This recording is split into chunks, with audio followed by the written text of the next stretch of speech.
All right, everybody, welcome in. We are live on a Sunday afternoon, and you guys may be wondering, how is Spider-Man going to make $1 billion in the weekend, and you're not going to talk about it here on the REMINGTOM pod? Hey, yo, it's why we're queuing up on a Sunday afternoon, because right after this is the time we actually will go see it. And this, we've been promoting it for a while. We're like, oh, don't worry, this next time we jump back on, this will be it. We'll be talking Spider-Man. We'll go see the movie. We'll definitely make sure to get that #1 on the to-do list. And I think that, I guess maybe we shouldn't say anything, but that's the plan as of right now, to go and take off after this and see the new Spider-Man, see if we can push it to $1 billion, I guess, for the opening weekend. I mean, there's just a lot to talk about, again, even having not seen it, just with the star power of Tom Holland and, I guess the Spider-Man franchise at this point, as of course, that property itself has continued to, grow in popularity over the years. Spider-Man still remains one of the popular superheroes. I mean, there has been a little bit of shifting maybe since the MCU has, of course, brought some new characters in, maybe change the power rankings a little bit. I mean, Iron Man, I think, would be, of course, the biggest benefactor of the movie power ranking change. Again, not being a comic fan, but knowing just, listening to people talk about the movies who are comic fans and, relaying their perspective there. I want to say that Captain America might have been pretty popular already in the comic books. Hey, yo, but I mean, now that I'm thinking about it as well, too, like, the X-Men themselves were, I think, more comic popular than the Avengers. And of course, now, I don't know if I can make that statement that just the Avengers are more popular than the X-Men in totality, just flat outright. But I think that obviously from the movie standpoint, the franchises have been, more successful. And again, there has been some power ranking shifts there. Like, is Iron Man a little bit closer to Wolverine now in popularity? I mean, maybe the comic book fans would be like, no, Wolverine's still the guy or whatever. But like Hulk, I think would have been, a major, obviously, Hulk had the TV shows and stuff and more properties that would have, worked before Iron Man, and low-key before Spider-Man as well, too. Like, I don't think Hulk would have been more popular than Spider-Man, again, from an overall standpoint. I think Spider-Man's always been, because I guess you would have had the animated Spider-Man stuff back in the day. Maybe the animated superhero shows, I'm not too up on as well. Even animated Batman, even though Batman's our guy, I guess, we're going to throw on cartoon Batman chat. Hey, we got to watch the real thing over here. Christian Bale, even Adam West, is not better than cartoon Batman. Obviously, shout out cartoon Batman's, maybe if you go to the Batman rankings for some of the purists, maybe the best Batman. I'm trying to think, is it Kevin Conroy? Rest in peace. I know that the voice legend there did pass away. I hope I'm getting the name right in totality. But he could be the #1 Batman of all time to some people in some ways. But I guess the point I was going to make was Spider-Man himself has continued to maintain that popularity despite the movies. Of course, it was a while before the MC. If you're looking at the movie timeline, it was a while before they, introduced him as well. He was held off till Civil War a little bit before. So you had 2 Avengers movies out of the way before you even got to bring him into the storylines just in general. But now he's to the point where he's $1 billion at the opening weekend, and they said it's gonna pass, I guess, the Batman, which was like 700 and some billions, or 7 billion. Hey, oh, whoa, 700 and some million in the opening weekend, and then, which actually, now I think about it, we forgot to put up the Dark Knight soundtrack vinyl in the background. Hey, yo, what a disaster! I guess IT will have to fix that later. But what are we saying for?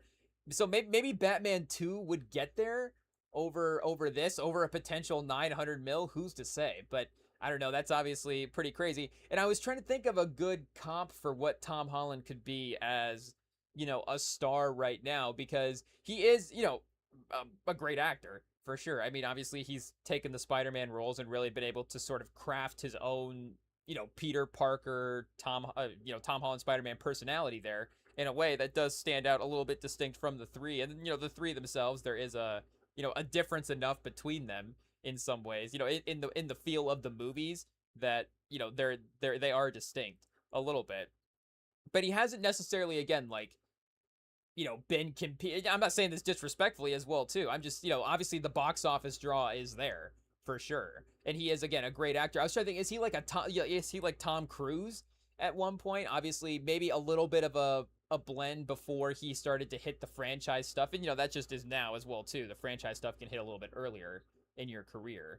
But, of course, Tom Cruise did have the run in the 80s making the thing. And I guess that's the thing as well, too. Like, Tom Holland didn't get into the MCU doing, Cocktail and then Risky Business and then the other ones as well. So the one that I was thinking of was like is it like a Mark Hamill type of career? Like is it like what are the potential career types? Is it like a Mark Hamill type start to the career where obviously the iconicness of the character with Luke Skywalker was, awesome there for helping propel the start of his career. Obviously, you could say that maybe he was one of just the biggest names in Hollywood at the time. And, maybe that time in Hollywood was different for the leading man as well, too. So, maybe Mark Hamill was competing. I mean, you had Harrison Ford directly in those movies in a way.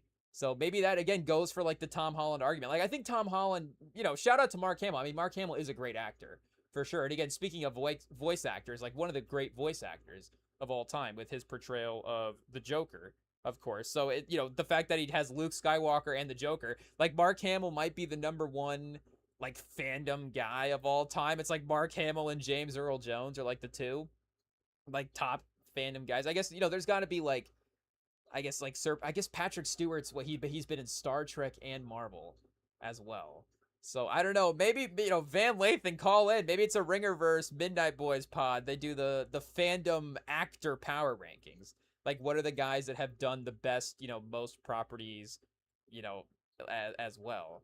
Where you have like, of course, you have Ryan Reynolds playing multiple MCU guys. You have a Brolin playing multiple MCU guys, but then some guys, of course, like we're saying, just in the greater fandom sense as well too, kind of playing in some multiple franchises there.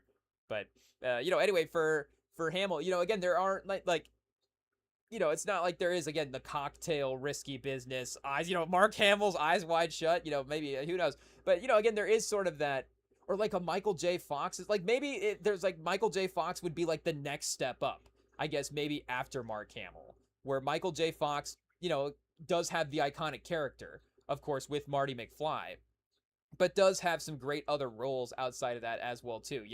But it is a different type. Like he does, like his best, him at his best is that type of character as well too, if that makes sense. Marty McFly is kind of do you say like a Peter Parker-esque type of movie character, but Marty McFly, hey, we're looking for who's this guy chat? Michael J. Fox. Hey, shout out. But he is, again, like got Teen Wolf in there as well, too. We're going to have to double check the Michael J. Fox filmography here and see is it just Teen Wolf that's carrying as well? Oh, Mars Attack. Hey, chat. This one just auto-played. Is it on Tubi right now? I guess, I don't know. I've been on some crazy streaming services recently. Hey, what does that mean? Watching some of these old 50s movies where you can search them on IMDb, where you have your IMDb like attached to some of the apps to show you where it's, where a movie's streaming at. And it sometimes shows you that a lot of these like old, I guess, Mars Attack 96 is not an old 50s movie, but to go to what we're saying for watching different streaming services instead of Tubi this time, some of these old ones may not be shown as like streaming on the major service, but if you go searching on Roku, it's like on some random like film noir channel on Roku or like Movie Vault or Galaxy Movies or something. I didn't even know these existed, but they've got access to just a bunch of these 1940s 50s old noir type movies, which I guess we've been on a run. Shout out to James Stewart, chat. Hey, the star of It's a Wonderful Life, but obviously he had a pretty good career as well too. Some other, I guess, is that like his number one that he would be most known for today? I don't know. I'm just thinking because of the Christmas time of year, people rewatching that. But I don't know if that movie is carrying over into my generation, the way that like A Christmas Story or something. I think maybe A Christmas Story might be like the sentimental old time, the quote unquote old time. It's not like, super old.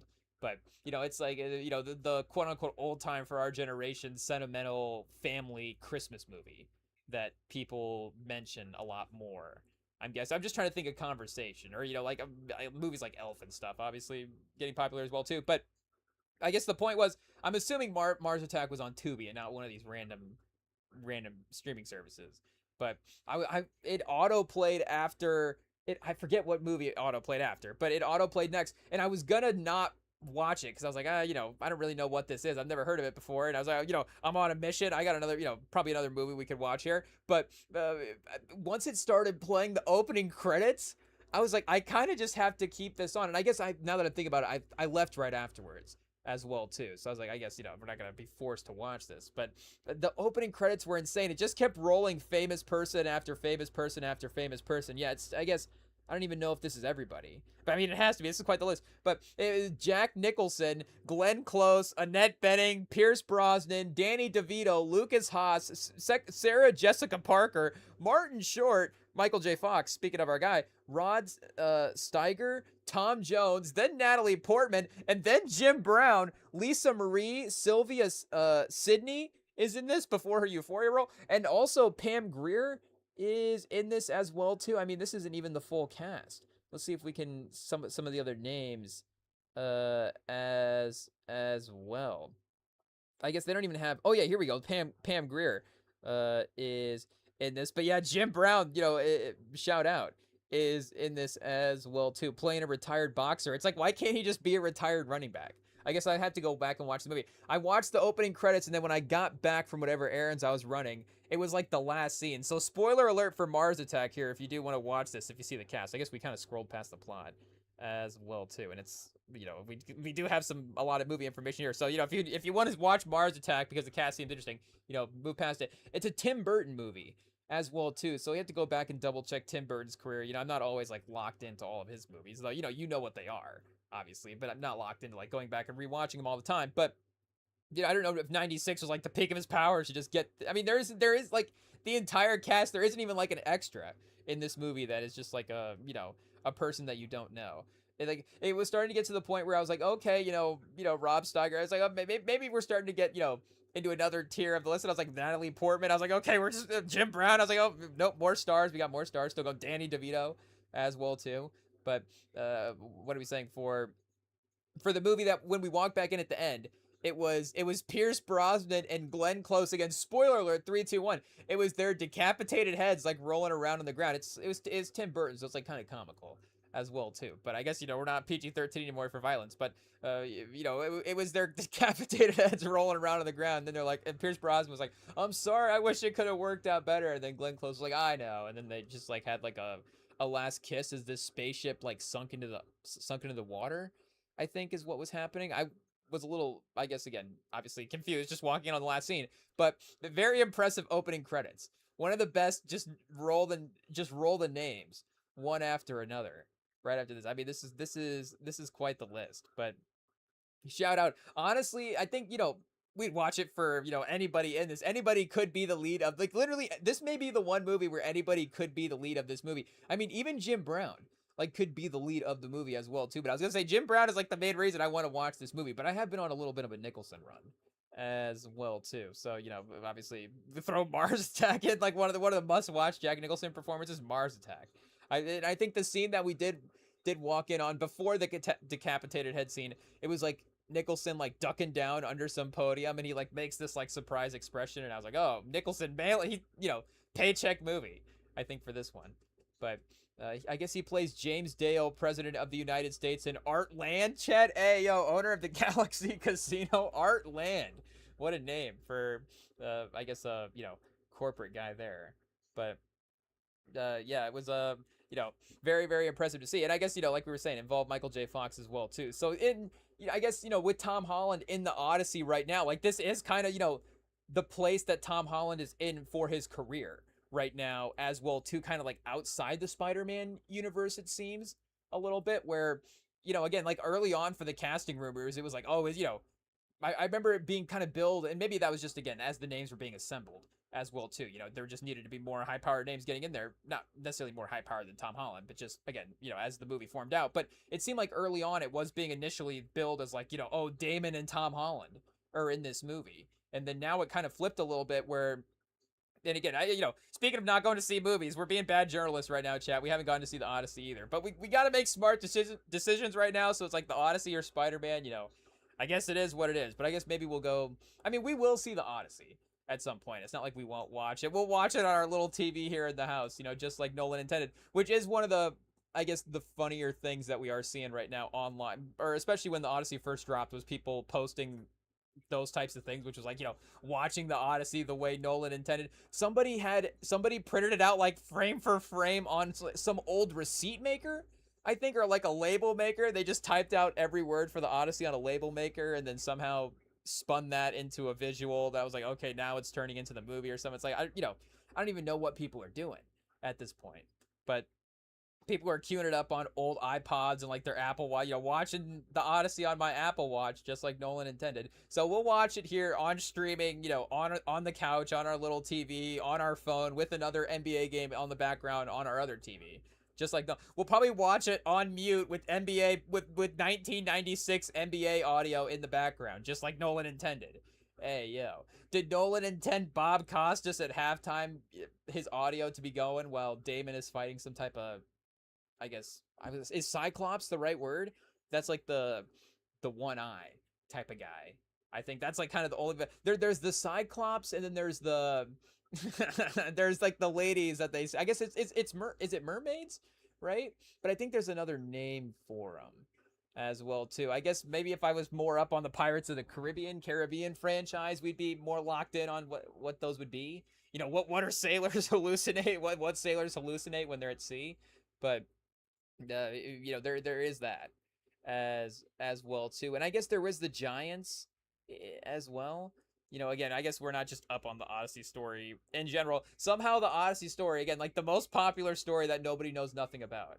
It's like, oh, the Odyssey, we're telling the Odyssey again, but it's like, oh, actually, I know nothing about the Odyssey. So I, actually, would learn the story of the Odyssey by watching it. And I guess I did see something as well too, where Nolan, and I guess it's just interesting that Nolan has done so many historical type movies as of late, because he was obviously such, and I guess The Dark Knight is not necessarily like an original franchise. That's obviously a character there, but he was so original heavy there in the early days. And I did see him say something as well too about maybe kind of pursuing like a horror movie script to try to get back into that. But I guess before his movie's even out of theaters, we're like, oh, what's Nolan gonna do next? I guess we haven't even seen the Odyssey at this point. But what are we saying for Holland? Like we're saying, he's not necessarily like just the main build guy at this point, and he did get a good role in Cherry as well too. That was a lead role. There was another one that I saw scrolling the gram the other day, and I was like, okay, what was that movie? But yeah, Cherry 2021 film. I guess we need to look up Tom Holland and see what his filmography is instead of just the movie itself. But there's another maybe action-y type movie that I'm thinking of as well too. I guess he did do that movie with Mark Wahlberg. Hey, yeah. Oh, he cameos in Venom. Let There Be Carnage. The Odyssey. Yeah, Uncharted is the Wahlberg movie. What am I thinking of here? The Current War Pilgrimage, Lost City of Z, Spies in Disguise. No, that's an animated film. Not that one. Oh, Devil All the Time is what I was thinking of. So I think he's got a bigger role in Devil All the Time as well too. That's him and Pattinson. That's him starting to again get into some other bigger artsier type movies as well. But and obviously a great career, Tom Holland. I'm just trying to kind of filter where it's at right now in the bigger landscape. Of course, obviously again we've got in there has been some criticism, I guess, of what the movie star is as well too. So I guess maybe that's just kind of what we're keeping an eye on at this point. Are we criticizing it here? But again, just for evaluating the box office versus sort of that Oscar-y type, whatever that crossover is. Again, maybe it's not necessarily the actual the actual achieving of the Oscar themselves, because we do know that once you get to award time, it starts to get a little, the politics of the way the Oscars are lined up at this point is obviously it's too messed up. It's like the NFL wide receivers for the Hall of Fame. It's like we're just like 30 guys behind at this point. Pause. Hey, they're just that we're gonna always be a little bit off in who we're awarding at this point. But again, for whatever that level is and that sort of prestige critique evaluation that you get for your performances, that is again like sort of a different level as well too. And I think we are starting to get back into some of those, and obviously we have, I think, a director push right now as well too. There are a lot of great creators that are directing and, just sort of the director writer thing does obviously seem to be, and obviously there's always been that type of situation, but, it does seem to be, getting back to having a lot of really, really strong names at that point right now, and just a good time as sort of like, with the NBA, just a good time of people working together, where again, with like Nolan, you have him active at this point with a guy like Coogler, who was, literally saying in interviews at this point that, he is inspired by a guy like Nolan, obviously inspired by guys before Nolan as well too, guys like Spike Lee and people like that, but again, he's also cited just that generation of guys, and obviously again, like PTA just won the Oscar this year as well too. So, and those guys are starting to get those delayed Oscar awards as well too, but they're still actively making movies. So you get that next generation, and of course, the guys that are emerging this year as well too. So you just have this overlap of all these generation of creators, and I do think that the actors are starting to, maybe get back a little bit as well too, in a sense, because again, it is what it is. Like the overlap was a little weird there for a while. It's like, okay, The Rock and Mark Wahlberg and Chris Evans and Hemsworth and Pratt are like the biggest stars in Hollywood at this point, but then the actory thing was sort of lost at that sense. That's where kind of course, the Oscar divide really separates now as well too, because again, you go back and it's like the nominations are obviously a little bit better as you go back in time, but still somehow they were just awarding the wrong ones at the wrong time, because again, it's like, oh well, Jack Lemmon hasn't won an Oscar yet, Art Carney hasn't won an Oscar yet, like we have to give these guys their awards. But you go back and look at the nominations and you're just like, man, obviously these years were stacked. Like, oh, do we know how to make movies anymore, original films, original screen, all the different stuff. Like you could just go back and say, oh, the good old days of movies, just in terms of, I guess, hey, obviously that's a loaded statement there, but again, just looking at some of the titles, obviously that can be sort of the feeling that you get sometimes. But again, for I guess for just Tom Holland standing and acting, I guess at this point, shout out, he's doing a great job. I guess he's making $900 million to Spider-Man, so he's doing great at this point. But I guess Tom Cruise would be is Tom Cruise the last level of I feel like there's another level between Michael J. Fox and Tom Cruise a little bit. What's the best sub 5'8" actor tier of all? Hey, I don't know if we need to get on the Google and see what's going on. There is definitely a Mount. Maybe Tom Holland is in the Mount Rushmore at this point. Maybe Maguire a little bit, but I feel like Maguire was getting a little, like Maguire and Garfield have gotten more opportunities outside of their Spider-Man roles. And I mean, Garfield is a great actor as well too. Maguire has had, I guess, great moments on the screen. Maybe a little more, volatile in the past. So that, can, I guess, how does that affect the performances in some ways? But, again, obviously there has been, a different maybe standing in Hollywood as well. But, again, I don't know if Garfield has necessarily, carried like a top 10 film. I guess we'd have to go back and see like what Hacksaw Ridge was outside of, for box office at the time. Like I think Hacksaw Ridge might be the best non-Spider-Man moment for him for his career at this point. But yeah, again, I was like, but if the levels of what Tom Holland, I guess, is, possible for as an actor, like I don't even know what Mark Hamill, and maybe I just, am not updated at this point. We just need to get, pause deeper on the Tubi. Hey, whoa. But that's hey, chat. But we might just have to really search these out. But again, I can't really think of what else he was doing, outside of the Star Wars franchise, besides the animated stuff as well too. Let's see here. Do we have a filmography page that we can take a peek at and see what's going on here? We're probably should have gone the other direction there. But okay, Corvette Summer just sounds like a fun movie. I guess I haven't seen that one, but it's probably on Tubi. But who's to say? Okay, some interesting titles lined out there. Jay and Silent Bob Strike Back. Okay, I feel like there's just like that run up where it's just like the run of comedies where just like, just this guy and this guy do a thing. So I was like, okay, I guess what's his name in this chat? Hey, okay, interesting. Kingsman Secret Service in 2014. He plays Professor James Arnold. as well. The SpongeBob SquarePants movie in 2025, I guess that might have done good at the box office for him. But I mean, again, no disrespect as well too. Like Mark Hamill's one of the instant. Everybody knows Mark Hamill. He's just an instant name. Luke Skywalker is one of the great movie characters to ever happen in Hollywood. So it's a great career there. You would love to have any actor would love to have the career of Mark Hamill.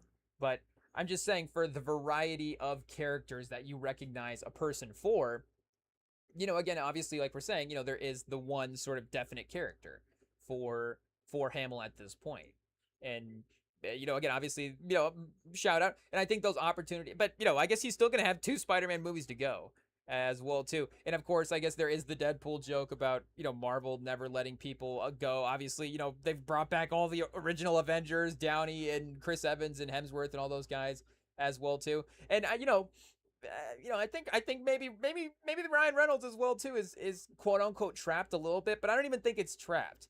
Like, let's be honest. Like, these guys are making bank over there at Marvel. So, do they have Downey oh, Downey can never leave the Marvel Cinematic Universe. It's like, I'm pretty sure Kevin Feige was like begging Downey to return and gave him like $100 million. So it's like, I don't know what kind of trap they have Downey. So I think maybe it's the other way around. I think I think the actors have the trap set on Marvel.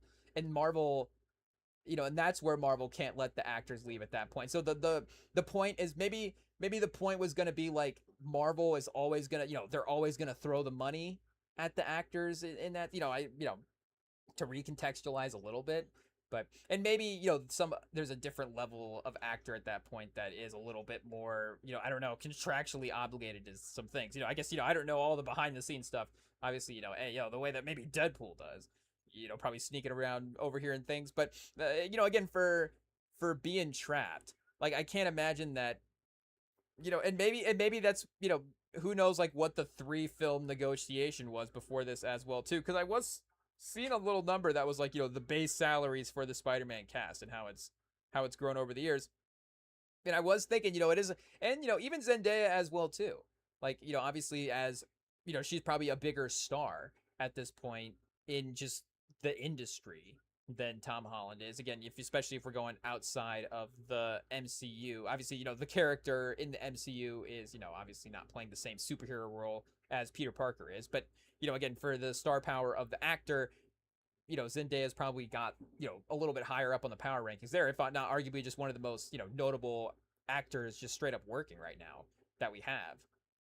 So, again, I would assume that there would still be a Marvel sense, and maybe it would be the long-term thing as well too, where it would be like whatever like Avengers 8 is, and they're like, okay, we can't figure out the X-Men at this point, the Fantastic Four, we've tried the franchise for the 5th time, we still haven't gotten it right, like we're gonna have to give Tom Holland $150 million to return as Spider-Man and play that role again to save the Avengers.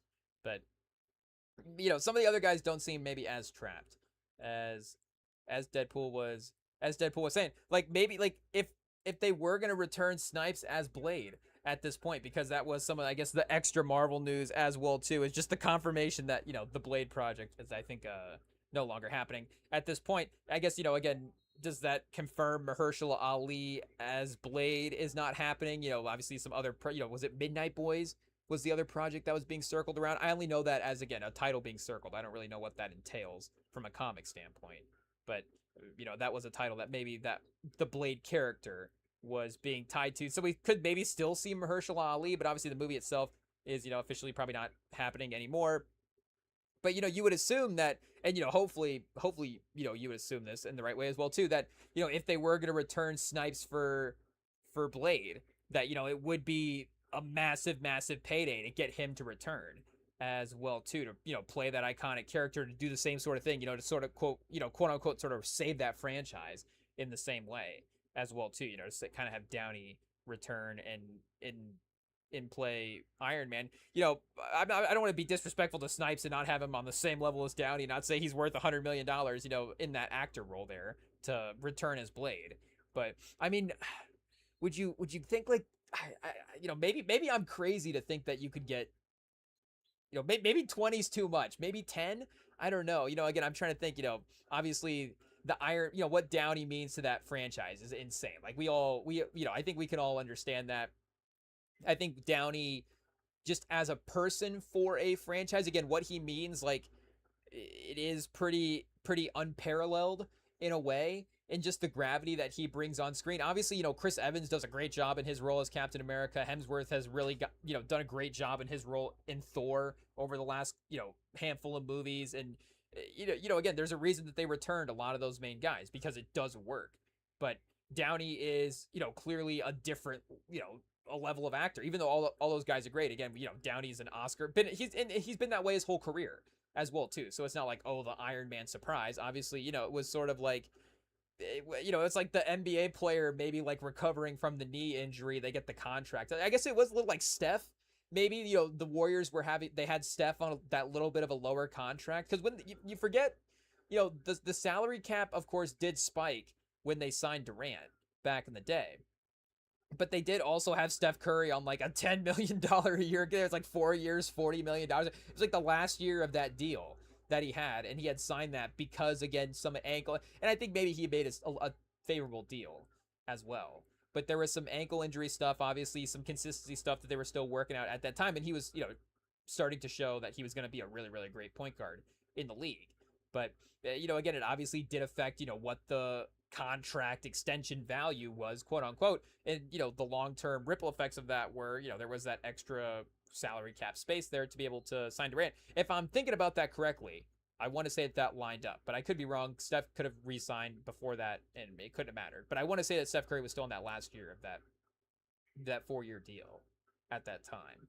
But, again, Downey obviously brings, just a different level of, like, he might be the only, I'm trying to think, like, who else in the MCU in a major superhero role has, I guess ScarJo also has an Oscar nom. I guess Ruffalo does as well too. Shout out, I guess, did we start getting into Ruffalo hot takes here? Ruffalo's a great actor.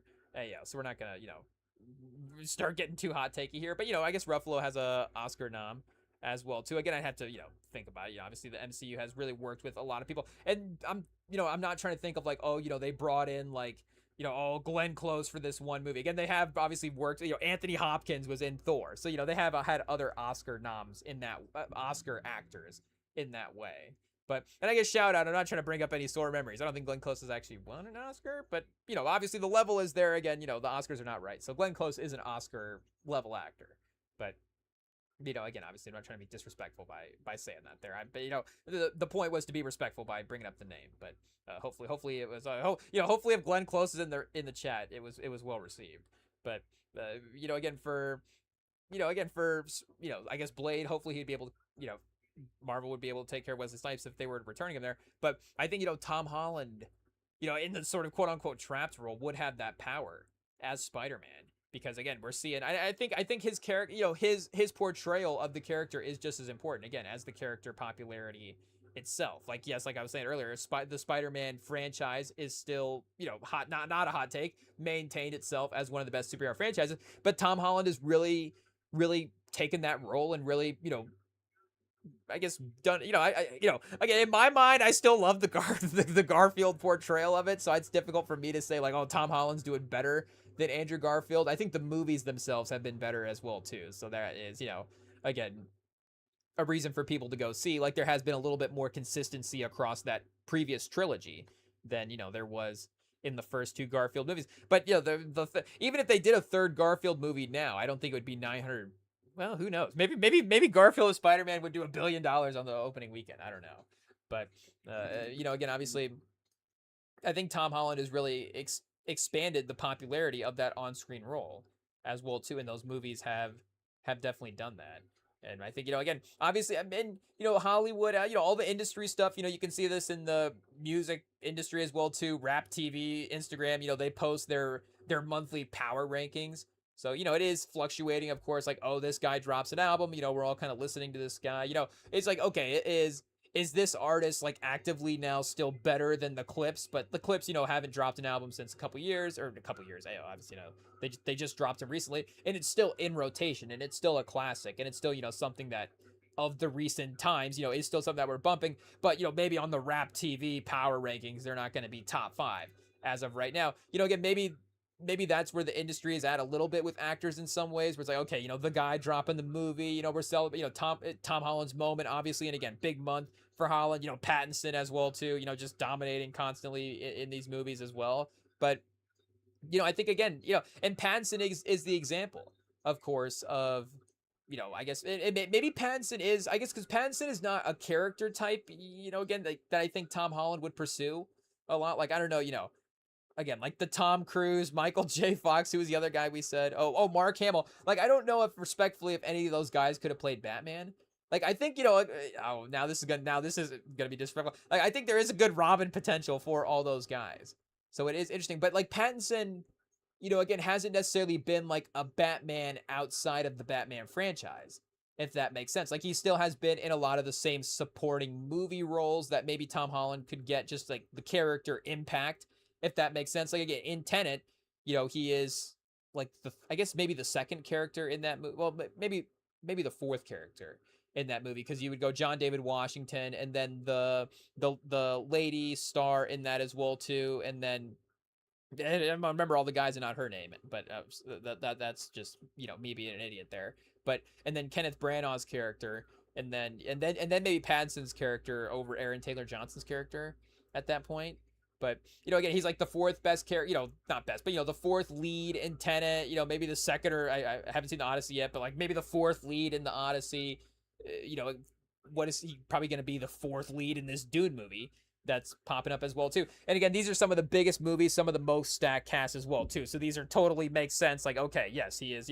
There's some big names here in the billing in front of Pattinson. But again, it's like he still is Batman versus like Affleck. Is kind of always going to be the lead in the movie as well too.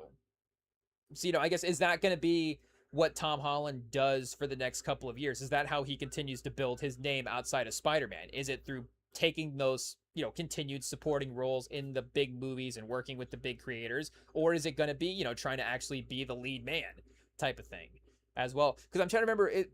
I don't know if that was a piece of Denzel advice to an actor at some point, but that was that definitely has been, where it's like, okay, if you're going to be, quote unquote, a leading man, you got to actually go be a leading man in movies at some point. But then, you get Leo telling you that, it's like, okay, you just want to continue to work with the best creators as possible. And it's like, obviously if you're Leo, you're going to be the star in that movie. But if you're going to be, the fourth, if you're Tom Hardy, and it's like, maybe I'm not going to get the lead role in this movie, do I want to be the third lead in the Nolan movie versus the number one lead in this movie over here?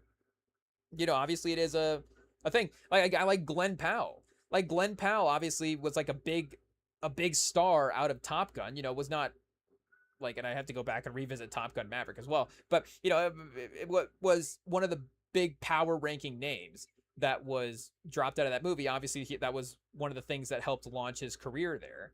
But, again, was not necessarily the lead of that movie. So Glenn Powell could have continued to pursue the role where it's like, okay, he's dropping into some of these movies as like the charming kind of, I don't, again, I guess we don't necessarily need to typecast Glenn Powell.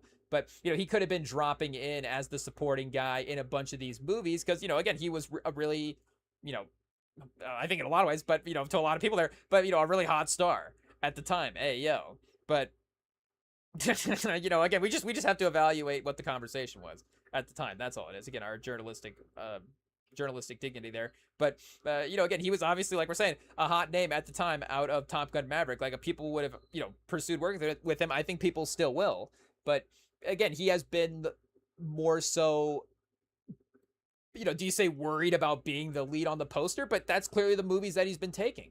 And I think he's also going for, in reviving movies that maybe he personally loves as well, too. Again, these are like classic films some classic films that he's, Twister, and what was the other one he just read? Oh, The Running Man was the other one. And then he just got cast in something else as well, too. We're going to have to check that out. I forget what it was. Something kind of interesting. But, again, it's him being a lead guy. Glenn Powell, new role. Let's see what we get here. Something sports. Chad Powers. Was it the Chad Powers biopic that I'm thinking of? No, but I guess he was also doing that as well too. Confirmed voice role in Super Mario Galaxy movie. And joined high-profile investor Rob McElhenney in major Series E funding for sports. Is Series E, is that racing maybe, or is that just another soccer team? Oh, Lou Gehrig. That's what it is. So this is actually, again, now Glenn Powell doing the pivot a little bit to actually like, okay, I'm working with the creator. But who did direct The Running Man though? Oh, Edgar Wright. So Edgar Wright, I think, is a little bit of a name. I'd have to go back and remember what he did. But I think, that's a fair shot to take for sure. What else? Oh, Baby Driver. Yeah, like Baby Driver is super fun as well. Maybe Baby Driver is like again, clearly the best version of what he's able to do. Oh, Ant-Man as well. Again, Last Night in Soho. Yeah, fun movies for sure. But, I guess respect to Edgar Wright, you're not putting him on the same tier as, Martin Scorsese or something like that. But, fun genre filmmaker for sure. So The Running Man, obviously is just that fun genre film. That's obviously maybe even the perfect director to handle that type of thing, not overcomplicating. I think maybe The Running Man did get a little overcomplicated though, which was the problem. Again, let's comment on another movie that we haven't seen here. But, again, the Lou Gehrig movie, Richard Linklater. Like, they're going to have to film this. Glenn Powell's going to be filming this movie for 12 years. Hey, they're like, okay, Glenn Powell, we're going to film the scenes of you playing college baseball now, and then in 10 years we're gonna film the speech at the end. I guess don't remember exactly. I guess was it maybe 9 years that he was in the league. Again, shout out to Lou Gehrig, obviously, rest in peace to the legend. I'm breeze past and talk loosely about his career. Obviously, again, a great tragic story, great player, tragic story. But again, this is a little bit of a different type of role for Glenn Powell to be taking, and I think maybe I have to go back and I guess listen to like the Glenn Powell rewatchables episode as well too, to see if he dropped some clues in there about what he was going to do with his career. But maybe there was some Tom Cruise influence as well, like we're saying for Holland. But that's the other thing. And I guess that would be the Michael J. Fox route to go look before again, some of those roles later on in like Mars Attack. Was he trying to be the lead in some of this stuff as well versus again, like I think maybe Austin Butler, is Austin Butler as big of a star right now as Tom Holland? I mean, it's pretty close. The Elvis movie was pretty big. Obviously, dude, like he's had some major stuff, but maybe he's more, like the more likely to get some of the actual lead roles at times. Who's to say? But yeah, obviously, again, you just have to shout out Holland with the top-notch Spider-Man performance numbers here that they are doing, because it is a crazy push here for the opening weekend.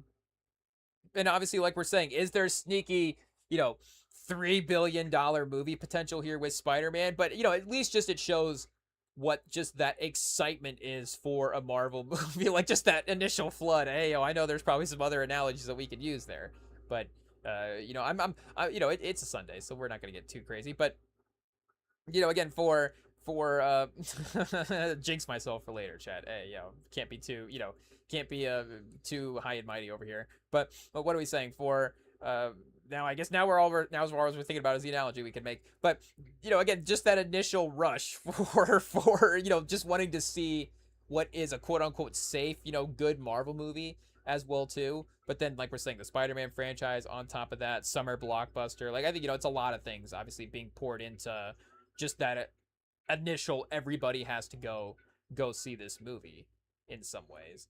But again, obviously, like we're saying, shout out, it's incredible stuff. But I mean, you're always just curious, of course, what the approach is for how the stars are going to be attacking what the opportunities that some of these types of things give them.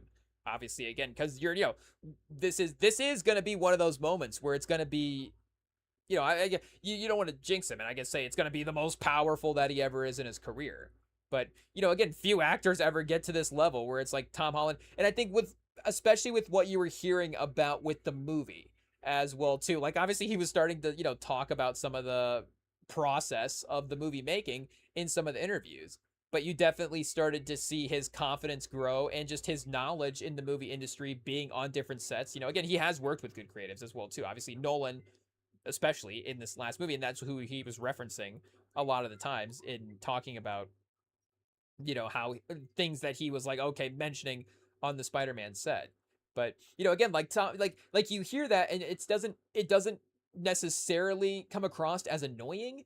in some ways. Like, obviously Tom Holland is a little bit of a younger actor. So if you were thinking, okay, a younger actor is on set, like telling creatives how to do things, pointing out actors, stuff, how is that received? But for, a guy in Tom Holland's sense, obviously he's a veteran of the Marvel universe at this point. He's a veteran of this. He's done a trilogy with Spider-Man. I guess of the people that have played Spider-Man, a fourth Spider-Man movie is, I guess, well, Tobey Maguire did get the fourth performance in the Tom Holland Spider-Man movie itself. But, the fourth lead for a Spider-Man movie, obviously he's the first person to do that, if I'm not mistaken. So, again, there is just a level of power where it makes sense that Tom Holland would have that influence on set as well, too.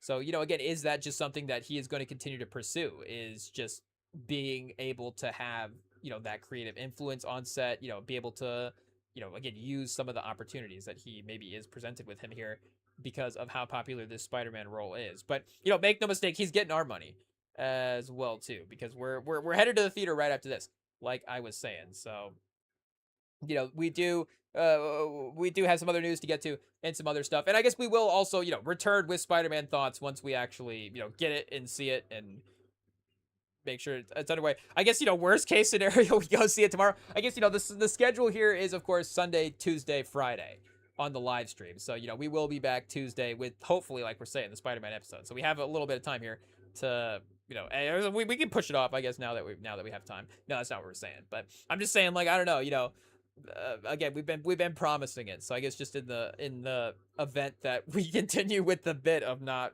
following through with the promise here, it's just a bit. It is what it is. But hopefully that breaks right after this.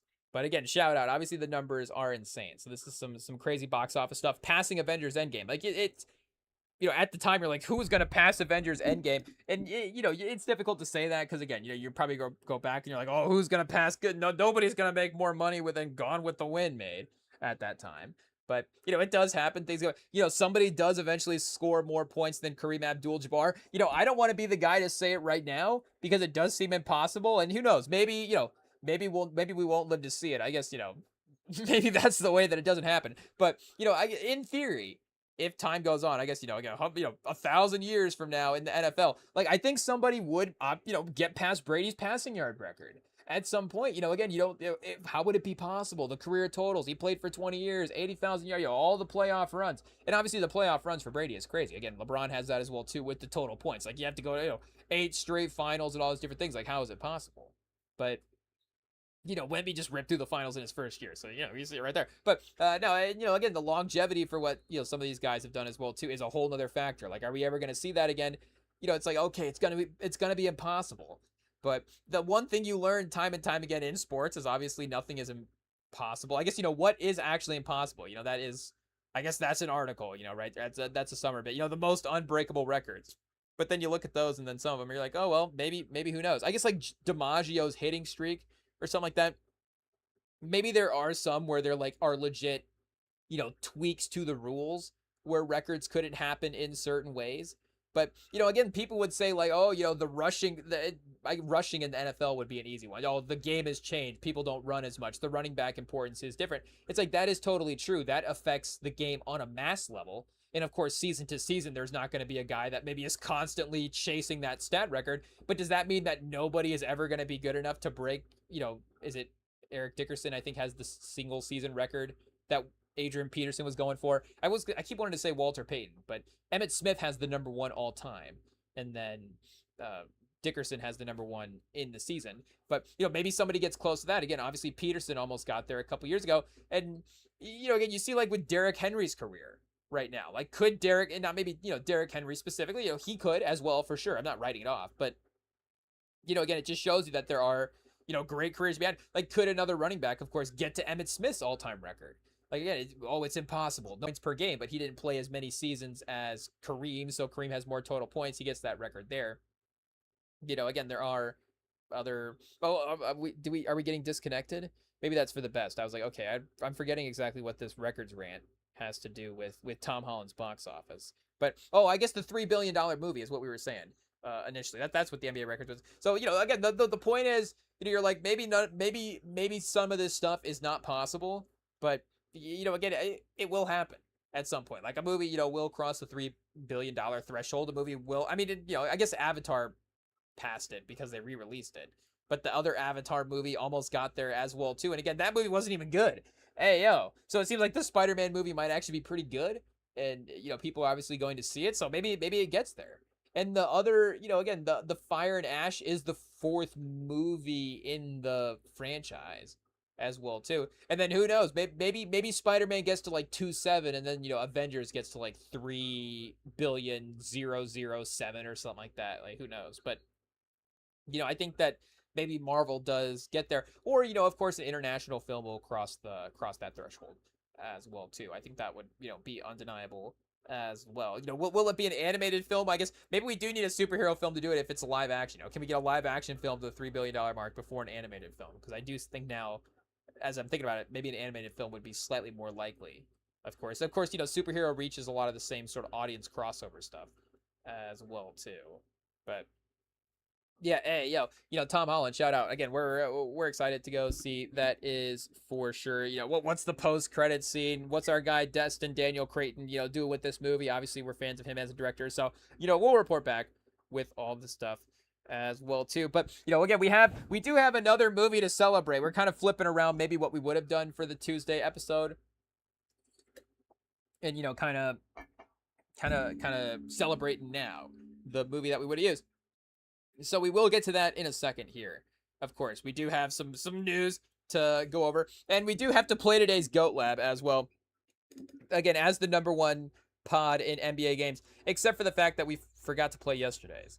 It is what it is. If to do it on our own time to keep up the score all around, I guess is going to be important. But we can get a score in here as well. I guess I didn't see what the theme was for today's game, so we'll have to figure it out here as we go. But we roll 80s Clippers rebounding first. So Bill Walton is, the easy name to go for here. And I guess if you don't know what GOAT Lab is, you have 9 attributes, and it gives you a random, in theory, the daily challenges maybe have a theme, but in theory, it gives you a random era, team, and then attribute.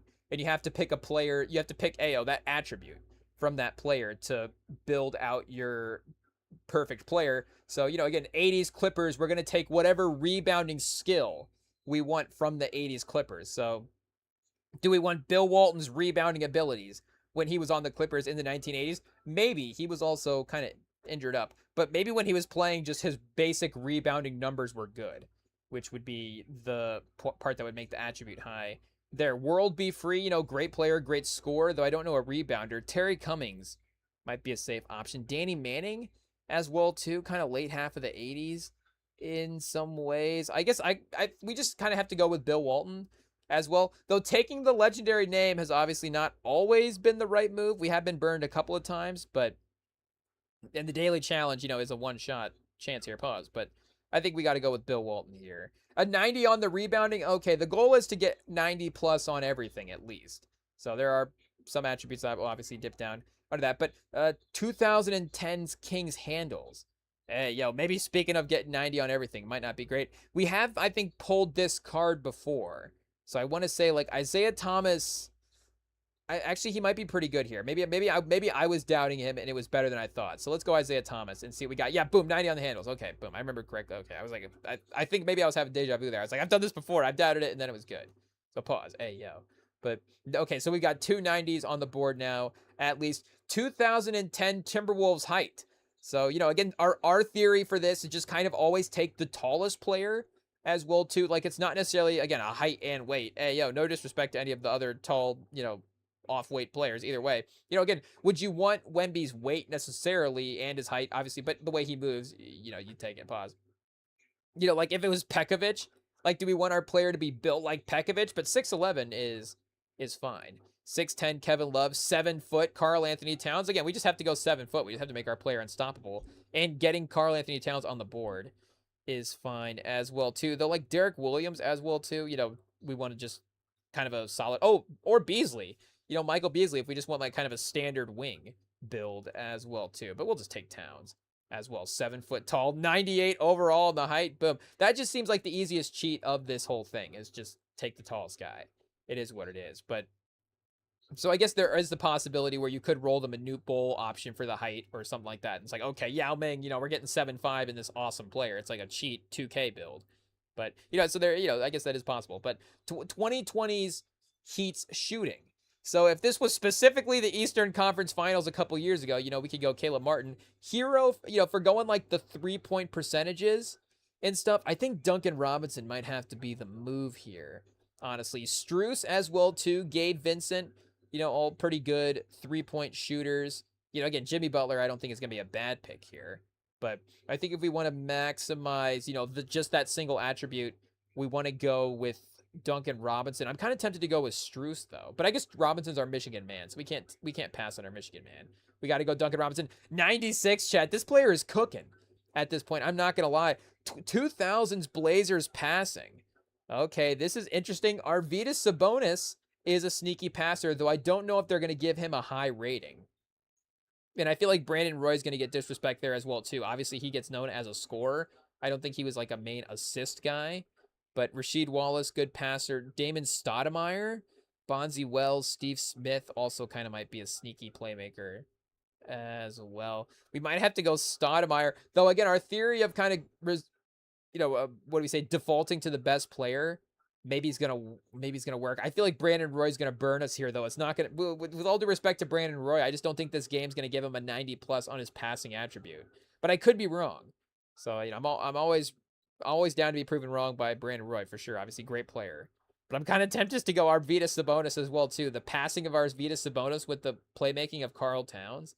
Hey, I guess if we look up his stats, it's cheating. So, shout out to, and I guess Arvydas Sabonis in the 2000s would have been different in the 90s. So that solves that there for us as well too. So we'll just go Brandon Roy. 82. So not what we wanted, but it's not in the 70s. So that's fine there, I guess. 60, the 1960s Philadelphia 76ers defense. Wilt Chamberlain might be the obvious option here. Hal Greer, I think Billy Cunningham, I think did make some all deep. Is Billy Cunningham the guy that was known as the Minister of Defense? Ooh, so he might be the option, though. Maybe he did play a little bit more in the 70s, but I think Wilt's going to be fine here as well, too. Yeah, 91 on defense, though maybe Cunningham was a little higher than that. Who's to say? But I guess, shout out. That Brandon Roy passing, I think, was the best we were going to do there. And 82 is fine on the passing. If our guy's knocking down shots and getting stops like Wilt Chamberlain and, is a decent passer, that's fine. I guess we kind of have, a Kobe, but he's 7 foot here at this point, kind of. But 2010's Suns at the rim scoring, finishing. Devin Booker, Chris Paul, DeAndre Ayton, Mikal Bridges, Cam Johnson. Oh, we could get Durant as well too. Durant obviously did have a couple good years in Phoenix there for sure. They had that good playoff series against Denver. Did it work out the way that they wanted, but from an attribute standpoint, it's still a pretty good version of Durant. But I think we go Booker here as well too. 88 for Booker. Oh, so we got our second 80 score on the board. That one kind of hurts. I'm not gonna lie, but I think Devin Booker's at the basket playmaking could be a little better than that. But I guess 88's high enough. It's still athletic, but he's not throwing down crazy dunks all the time. Anthony Edwards or whatever. But 2020 Pistons IQ. Do we go Cade Cunningham here? I think is the obvious choice as a playmaker, especially, of the Pistons options. Killian Hayes, maybe. No, we got to go Cade as well. 84. So our player here in the second half is taking a little bit of a downturn. The Karl Towns, Duncan Robinson, back-to-back pulls. We're good attributes for our team. 1990s Knicks athleticism. Oh, here we go. Okay, this is interesting. I guess Derek Harper. Greg Anthony, kind of a sneaky athlete. Oh, Larry Johnson in the 90s. But was Larry Johnson in the 90s athletic on the Knicks? I think he might have been there post-surgery and stuff as well, too. So it wouldn't have been high-flying, dunking on everybody. Larry Johnson. Latrell Sprewell might be a good option here, though we kind of just want to go with Oakley, just kind of do we get just Oakley's, the nastiness? Because that would be fun as well, too. Maybe a little, I guess, Sprewell kind of does provide that in some ways as well, too, but maybe even a little more volatile than Oakley in some ways. Rolando Blackman. Was Greg Anthony in a dunk contest? I guess Kenny Smith was. Maybe I'm getting my former TNT announcers mixed up. I don't know, but I guess we'll go with Sprewell here. And see, 84. Oh, we built a Victor Wembanyama type. Whoa, shocker, chat. Hey, yo, in a shocking turn of events, we've recreated Victor Wembanyama and our GOAT player. So Karl Anthony Towns' height with Duncan Robinson's three-point shooting, Devin Booker's finishing, Isaiah Thomas's handle, the Kings version, Brandon Roy's passing, Will Chamberlain's defense, Bill Walton's rebounding, Latrell Sprewell's athleticism, and Cade Cunningham's IU. So Wemby has Latrell Sprewell's athleticism, I guess is what they're saying, essentially. Huh, okay. 88's not bad. We still haven't made a 90 overall player as well, too. So in classic fashion, we're immediately tempted to run another game as well and see what is going on. Benchwarmer rank 2 of 12. Oh, do I have to make 12 players? Is that what this is saying here? I don't know what's going on there. But I think we have to do one more quick one. Oh, 2020 Warriors passing. Okay, I guess, maybe not Draymond at the peak of his powers, but we do have Curry there. So, an 88 for Curry, Chad. Disrespectful. A couple of out-of-bounds throws, I guess. Getting him off the board there. 1990s Supersonics defense, Gary Payton. Easy work. 94 overall attribute there. 2020's Thunder's height. Okay, see, this is interesting because their 7'1" guy is Chet. So it's kind of like, kind of a skinny build there. I guess, do we go with Hartenstein at 7 foot? I think is the move. Actually, I think we might have to go with Mara. A.D. Mara, because we have a 7'3" Michigan center on the board that we could take. Of course, he just won us a national title, so let's go with him there. 100 overall attribute for our guy Mara at 7'3", so that's a good pull there. 2010's Hawks handles.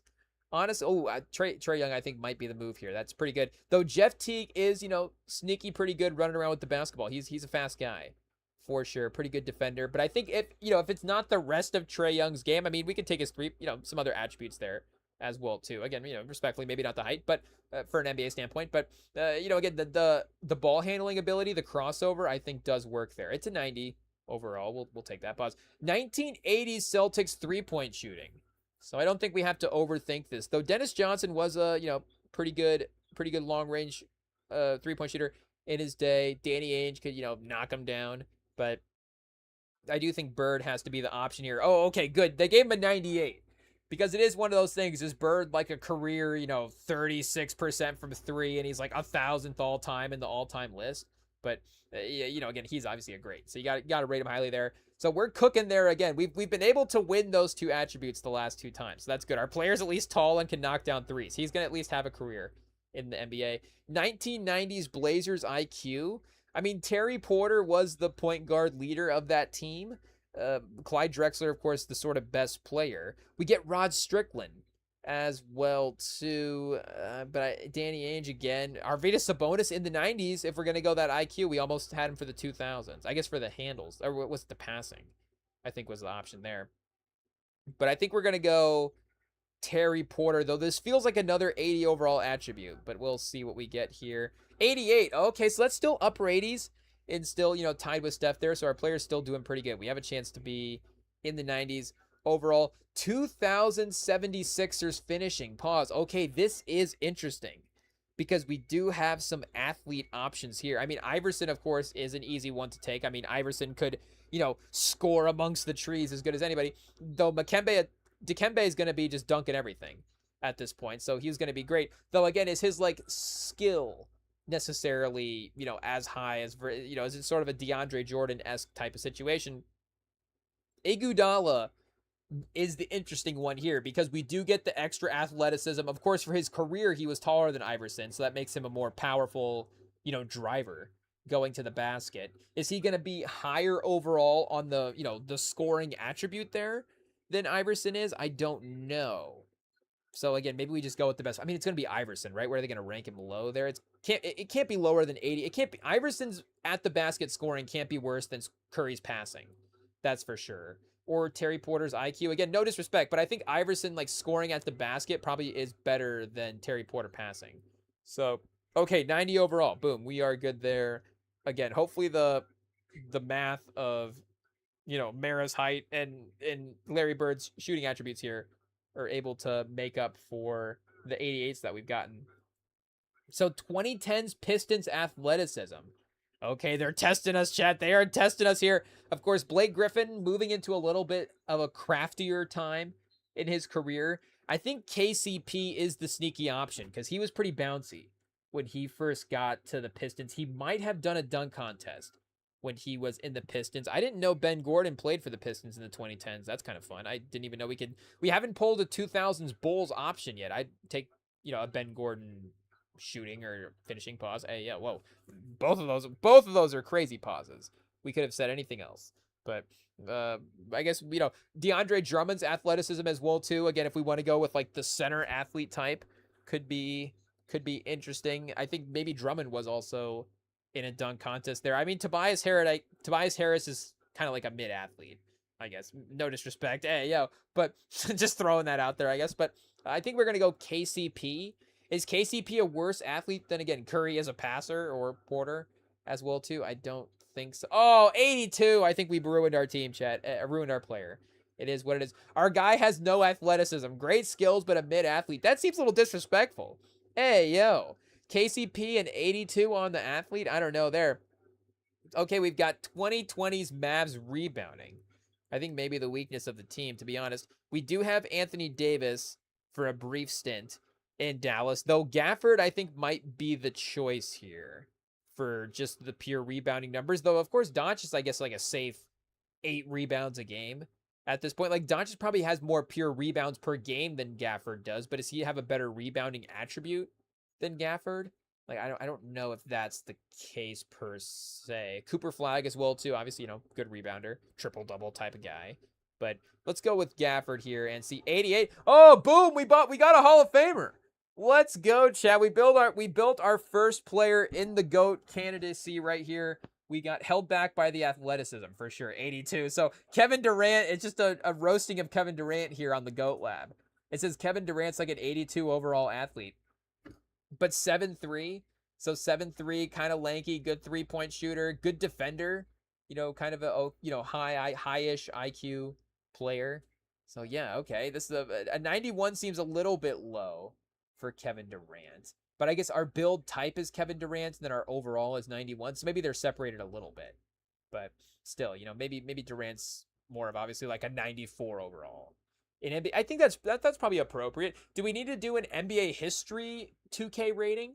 Because that would be interesting. Like, what are you for your career, if that makes sense? So do some of the later years pull the career back in some ways? Like, is Chris, I don't know, I was going to call him Chris Paul. Is Chris Paul like an 88 overall when he could have been a 99 or a 99? He could have been like a 91 or a 92 overall, but now he's like an 88, 87 overall for his career because some of the guys, some of the last seasons kind of took away from him there. I don't know. I guess that's not necessarily how I like to rate players. We like to, focus on the best versions of the players and celebrate, the heights of the careers. So, again, maybe the Madden rating or the 2K rating would just be the best version of the player would be that as well, too. But, again, the best version of Kevin Durant's obviously better than a 91 as well. But if we're re-ranking it from NBA history, it's like Durant, the best version of Durant is a 99 within the league. Has Durant ever had a 99 overall NBA season? Like, I think Curry has. Like LeBron obviously has, Durant has, again, like, I guess, has Magic had a 99 overall season? Like, Magic has definitely had some 98s. Hey, maybe now we're getting hot takey at this time. Wilt Chamberlain, I think you have to give him a 99 overall season back when he scored 50 a game. Again, he might have been stealing offensive. He might have just been goaltending everything. His own teammates were putting up shots, and he would just grab them and just dunk them in and be like, oh, I guess Wilt Chamberlain, he's the best player to ever do it. It's like, he's just stealing his teammates' buckets. But, again, I guess you do have to give Wilt Chamberlain the odds there. Like, I guess, again, Bill Russell for his career is obviously a 99 overall, and I'm assuming he did have a 99 overall season, but I would have to go back and, isolate which Bill Russell season or seasons would be like the 99 overall seasons, or, again, the collection of 98s. Because if you do have a collection of 98s or 97s, like, you could definitely raise that up into like a 99 for your career in some ways. Because, like, did Tim Duncan ever have a 99 overall season? I think he did, though. I think like 2003 could be argued as a 99 overall season, though. Again, maybe it's like a 98 overall season. Maybe I have to get my journalistic integrity out and see what is going on there. But that's, I guess, they're obviously how many different ways can we rank players? A lot, but I guess, we got another option there as well too. But okay, now we have the news. We have to address the news before we get to the movie celebration that we have on the list here for today. What news do we even talk about, Chad? I guess we have turned the corner on NFL season, so let's go through the early NFL carousel as well, because we do have another Mahomes clip. This time, Chad, it is what it is. It's on Mahomes. Oh no. Oh no, this is bad. This is not good. I don't know where this is in the timeline, because we did see the previous video here. I guess we can replay that. Last episode, of course. We had the return of Sam on the last episode, so obviously, that's the number one reason to watch that. But we did also show this clip as well too. And it is Mahomes trying to throw over the middle, 11 on 11 drills. We've got number 2 wide open for Kansas City here. Thornton, that's who it was. Tyquan Thornton. I know we looked that up last time. We got Tyquan Thornton open across the middle. I mean, he's going to pause. He's going to be open anyways because it's practice. They're not really locked in defending here for this type of drill, it looks like. But he does, just straight up drop the pass. It is what it is. And it says that is his first rep back. So it does seem like the frustration with the Chiefs is maybe starting to get there in some ways. This one, we don't even have an offensive line present. There's literally one offensive lineman standing in front of Mahomes. There's one player standing in front of Mahomes, and it is the center. And honestly, I think that is a common theme. There is another video that we're going to see of a bad angle of another quarterback throwing an interception as well too. And we go, and you see this in film as well. I think when you're, again, this is not a hot take, but this is just me, just showing how little quarterback we've ever played in our life that we have to guess this. Again, so this is just us throwing out a theory. But, I think you end up tracking like the movement that is happening on the field. Again, that's not a hot take, but if you have a guy standing still, again, he's going to be lost if you're tracking everybody that's moving on the field. You might not be cued in on the one guy that's standing still. So if you have your entire offensive line gone in one center, it's different than like your whole offensive line is like moving, or if the defender is dropping back into coverage, it's different if you're tracking the defender's movement. Then again, like I'm scanning the field, but this one guy is standing there, so there's not like that peripheral scan thing that is maybe gonna be caught in the same way. But again, we've never played quarterback at any level, so who's to say? And obviously, Mike, we're just sitting here making up excuses for Pat Mahomes. It is what it is. But this is bad. Like, can you imagine being the center on this play? Like, do you even think this is a possibility? You're like, there's no way that just happened, did it? Like, there's no way of all the people he just threw it to. He threw it to me because I'm the center. I'm the offensive lineman. I should not be there. I mean, 85, I don't think it looked like he was going to be open as well, too. That looked like it started to look like it was going to be a good route. He definitely dug into the turf there. Really, I guess he slips. I thought he was like really bending. I thought it was like Von Miller. I was like, boy, 85 can really get low to the turf there on his route, but I think he just falls down is really what it is. So this play would have been a disaster as well too. Though Mahomes may have been going farther over to the right of our view here as well. Like number 3 or number 9, I guess, moves into motion there as well. Maybe he's trying to go for them, but I honestly do not know what happens here. Like, this is just to say, I'm trying to even see if the football like slips out of his hand, but it does look like it was kind of a decent, Mahomes-esque pass as well too. Like, maybe there is that classic sort of, does he try to like bring the football back into his body for like a pump fake and just loses the football? But I feel like you get a more aggressive pat in that situation if you are doing that. Or I guess he does kind of maybe, you do get a little something there. But, again, maybe I feel like that would have just been a little bit more obvious in what he was doing. It looks like with the follow through, he's really trying to pass. Like, that's what it is. It looks like his hand is following through more so than, tuck rule, bringing it back in. So this is not good, I gotta say, because we were, and like we were saying on the last live stream, and we didn't really get into Sam with this as well too. I guess we were just trying to, save him from being the, getting the bias label, I guess, but I guess we just talked about Tatum half the time as well too. So hey, just talk about the NBA. We're still biased. It is what it is. And we just talk about the, we're not biased about we're not biased at all, but we're gonna talk about the Spurs and Tatum. So really, and the Colts. So I think we just kept the Chiefs off the table. Is really what it is. But either way, he did kind of mention it as well too, and we were saying it beforehand that the Mahomes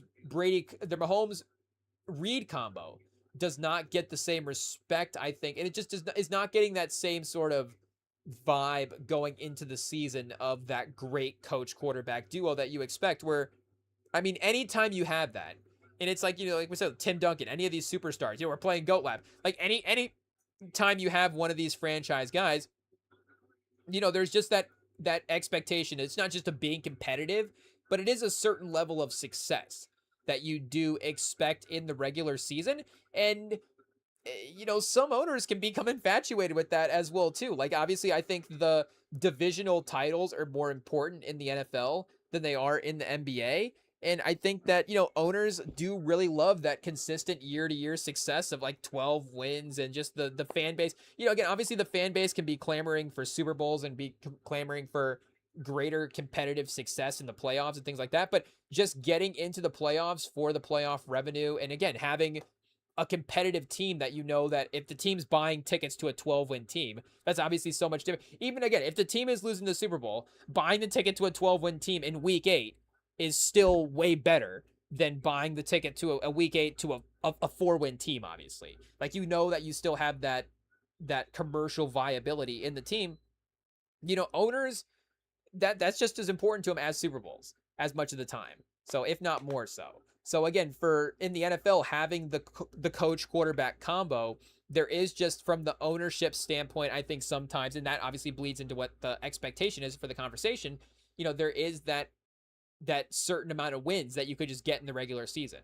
Where again, from the NBA, if you have Tim Duncan, you're going to get 50 wins. If you have Mahomes, you're just going to get 15 wins, I guess, every year is crazy, but you're just going to get, back in the day, it would have been 11 wins. I'm always going to think of the teams in context of what the old records are. So obviously the old records, like the team can't go 12-4, but I'm trying to think, I'm thinking in context of what a 12-4 team would have been back in the day.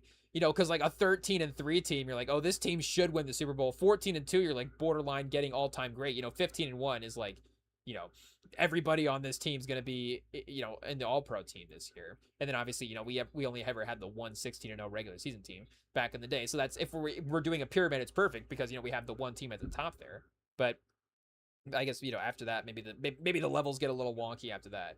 Who's to say? But, again, for the, like, I don't know, the 11-5 tier might be a little smaller than the 12-4 tier, and the pyramid gets a little shaky. But, again, like, there would have been an expectation of at least a 10-6. At least double-digit wins. You're at least going to be in that 10 to 12 win range every year if you have a solid quarterback. Maybe, again, a guy like Drew Brees, you're looking at him going like some seasons in there with 9 wins.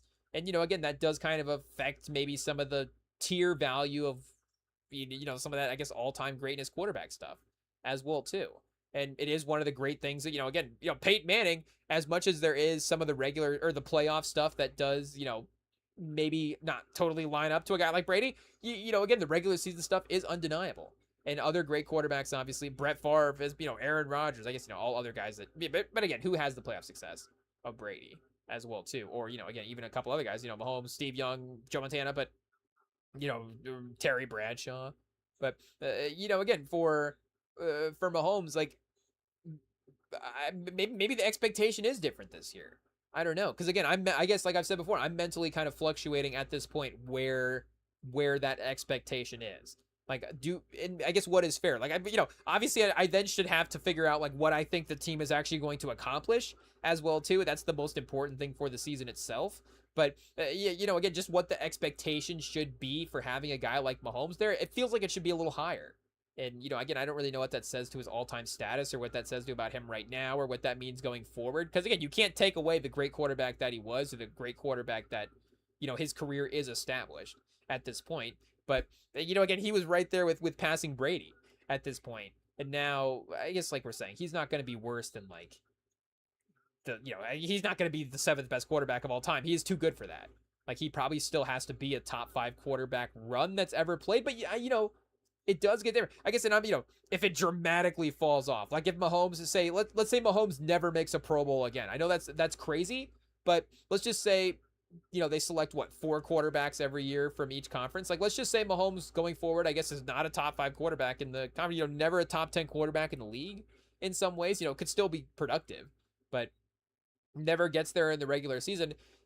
What is like the conversation back again is like Peyton Manning back in the conversation. Joe Montana, obviously, I think was still there with the 4 Super Bowl rings, but it's like Steve Young, Elway with 2 Super Bowl rings compared to Mahomes' 3 Super Bowls, and then obviously Elway went to 5. I guess Mahomes was in a bunch as well too, and again the peak of his powers, who is better? Is Mahomes a little more athletic and creative, but maybe Elway is still gonna a little more accurate consistently over his career with that stuff, and again better later in his career as well too. So again Rodgers I guess only won 1 Super Bowl, but was better in the regular season. Maybe later had the MVP revival if the defenses are better. Again, maybe the career arguments become different.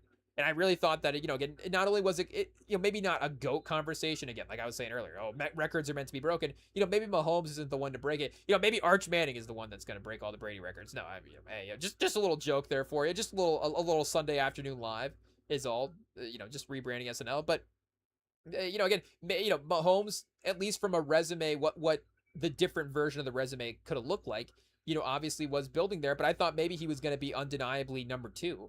Behind Mahomes, or again, like I'm saying, a Mount Rushmore quarterback, and maybe I'm getting worried. My guy Mahomes, again, the career has already been great. I know, like we've said before, of course, there's always going to be like, oh, this guy said that Mahomes is going to be good back at Texas Tech, but it is what it is. Do we have to have our old boss call in and let you know?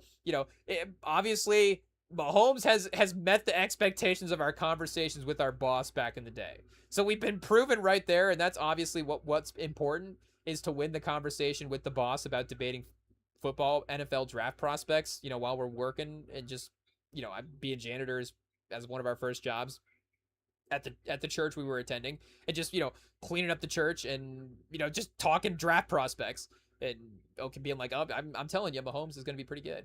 And I guess obviously worked out good. And then I think that same draft we were also like, we shouldn't take Deshaun Watson as well too, which obviously again, the storyline's there, but from an on-field perspective there for a couple years we were way wrong about as well. So there was a couple years where it's like, well, our draft takes from that draft are like they're canceled out. We're just like a neutral draft observer, because we had one really, really good take with Mahomes, but then Watson, we were like, for some reason, 2 national titles. I don't even remember what our take was there. It was just like he had a lot of interceptions that last season at Clemson, which obviously is turning back into a thing. But again, it's so different now as well too. You can't just say that he became that player because like there's just so many other things to point to as well, and injuries as well. Like let's say he never even had the off the field stuff. Like the injuries could have totally changed the career as well. And I guess the knee injury for Mahomes. Like again, is this going to be the Brady storyline where he bounces back in 2009 and has the great season afterwards, or has the continued run? Maybe so, because again, like we were saying, they weren't Patriots weren't consistently winning Super Bowls in that era, even though they were competitive. But Brady himself still was able to bounce back. And yes, Mahomes, different type of quarterback, maybe needs the knee in a little bit of a different way than Brady did back then. But again, as your career is going to evolve, he's going to have to move into being a more subtle mover through his career throughout. I mean, we've seen this with Russell Wilson. Like, and I'm not going to say, is Mahomes a more exaggerated version of the Russell Wilson arc? But, even just the drift in athleticism that we've seen, and I think there have been, again, maybe Russell Wilson's a little in the James Harden camp of some of the, do we say respectfully, the body type changes as the career goes there as well too, that maybe, I don't know if that's affected some of the stuff as well, but again, as the movement changed throughout the course of his career, his game changed as well, and his accuracy changed as his athleticism. I think that maybe there is a correlation there that we don't totally respect as well, because this could correlate to the NBA. I think the 3-point shooting, obviously you see guys can maybe last a little bit longer, just being a sniper from there. And obviously, again, the movement, the athleticism is then more moving throughout the course of the game. Like if Kyle Korver or Glenn, if Glenn Rice didn't have to move right now in the NBA, could he go out there and make 39% of his threes? Like, there could be that case, I guess. But I think as the athleticism goes, maybe the just ability to complete these sports movements at a high rate, the accuracy, I think maybe could be tied to athleticism in some ways. And, again, there has been the case that that accuracy is, and maybe because, again, and, obviously this is a whole different conversation as well. We're really starting to, break open the quarterback evaluation conversation of the past. but you never would have tied athleticism to accuracy back in the day. And again, I guess you watch the clips, like is it? But you think about it, like a guy like Fran Tarkington was athletic, Roger Staubach was athletic. Like these guys were moving around, creating stuff, and again, there was some similar crossover there. Like those guys get compared to the quarterbacks now, but those also were the best. Like was Y.A. Tittle not an athlete back in the day? Like I guess Unitas wasn't necessarily like moving around and avoiding guys, but I think as obviously again his career moved as time moved on, his accuracy changed. I guess like Drew Brees, was like a version of the high accuracy, maybe maintained a lot of that, even if the movement changed. Obviously, Brady, I think that it just becomes about the durability as well, too, in the NFL. Do you want to take the contact? And, could Brady go out there and be a good quarterback? For sure, but is he going to be the best quarterback in the league? Obviously, again, there is that extra all-round level as well, too. Is he going to be the most accurate quarterback in the league? You could probably see a couple other guys still stealing that spot as well, too, which actually makes me makes me think of as well, too, speaking of Patriot quarterbacks, the NFL Instagram posted this video of Drake May, and they were like, see if you can pause the video with the football right in the middle of the circle. So I guess, Chad, we are an NFL quarterback because we got it first try. Oh, wait a second. I didn't save it. I screenshotted it. Okay, this is a risk. I don't know if we should open up the screenshots here and just go through these. Hey, yo.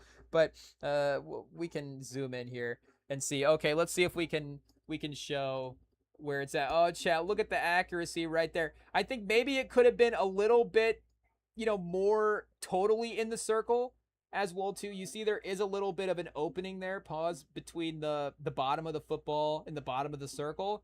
But I think that the point of the nose of the football is, almost directly in the middle of the circle. I think it's a completion. Maybe it's not a switch. Maybe as I'm looking at it now, it's not a switch, but the point of the football is pretty close to the center. I think we might have to get a little mathematician on there. Maybe it's a little bit to the left.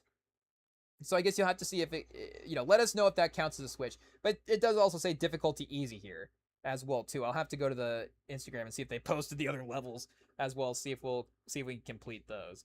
But I guess, yeah, Chad. Hey, yo, we need it. What we really need is just the next practice clip, because obviously we get our opinion gets formed by whatever clip we just watched, because we watched the last clip and we're like, oh, the Chiefs are failing Mahomes. Now we're watching this clip and we're saying that Mahomes is failing the Chiefs.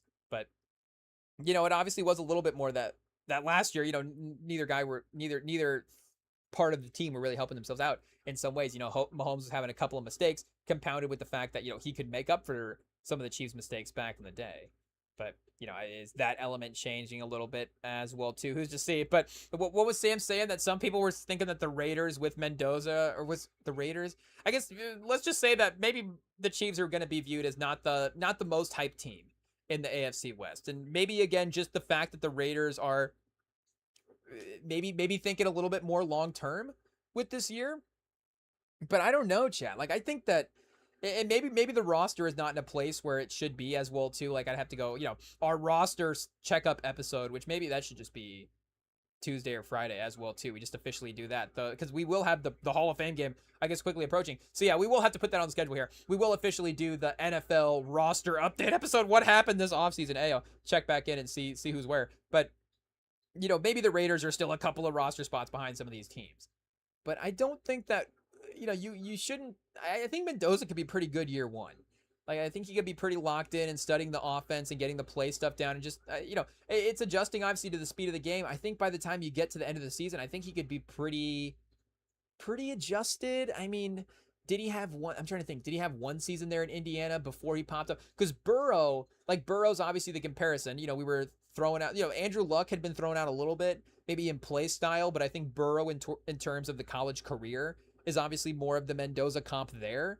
But again, for Burrow, he had that 1 year at LSU where you were comparing the 2 years against each other, and you're like, okay, well, this year was great, but if he's more like this year at LSU, is that going to be, is that what we're going to get in the NFL? Yeah, I'm trying to think if Mendoza had that year at Indiana. I think maybe he did, but again, he obviously had that great Heisman year as well too, which is what you mainly evaluate. But for the instant year one, I think they could be pretty competitive if he's starting at some point. So, again, you take over year 4, you could probably, or year 4, that would definitely be quite a pivot. Take over week 4, you could still, if you're really good and rip off a couple wins in a row, make a a low end wild card playoff push. Of course, now that they've added that other spot over the last couple of years, but I don't think it's impossible that the Chiefs are the worst team in the division now. After seeing this clip of Mahomes just throwing this pass into the center's helmet, because I don't think we would have seen that over the last couple of years, and this one as well too, of him throwing the pick. So I guess this one's a little bit off the receiver's hands, but it's also just an inaccurate throw where he just leads the receiver out a little bit too far, like we're saying. So it is also Kelsey. Like maybe the greater takeaway is Kelsey. Can Kelsey keep up? Like Kelsey fresh off the honeymoon and the wedding. Like I don't know if he's got still a little some wedding cake calories. Hey that might be a pause. But he may have some of that the MFG wedding buffet still in the in the belly at this point. I don't know if he's carrying around a little bit of the honeymoon weight, but is honeymoon weight even a thing? I don't even know. But obviously we don't know. But if it is, maybe Kelsey just needs to gain his a little bit more play speed back as the year goes along. But again, Mahomes clearly could have put that right on him as well too. Like Kelsey's open there, and he just throws it right a little bit in front of his hands. I guess great job of getting the interception by the Chiefs defensive back as well too. Also the one in the yellow jersey, so it's like he stands out in some ways compared to the other white jersey players there. I mean, just just a straight up bad pass. So 2 in a row from Mahomes, not great. But obviously, like they're saying here on the on the NFL memes, they're just gonna get the DPI in the game to keep the chains moving. But if the magic of the Chiefs dynasty is gone, are they gonna get the ref whistle? Pause as well too.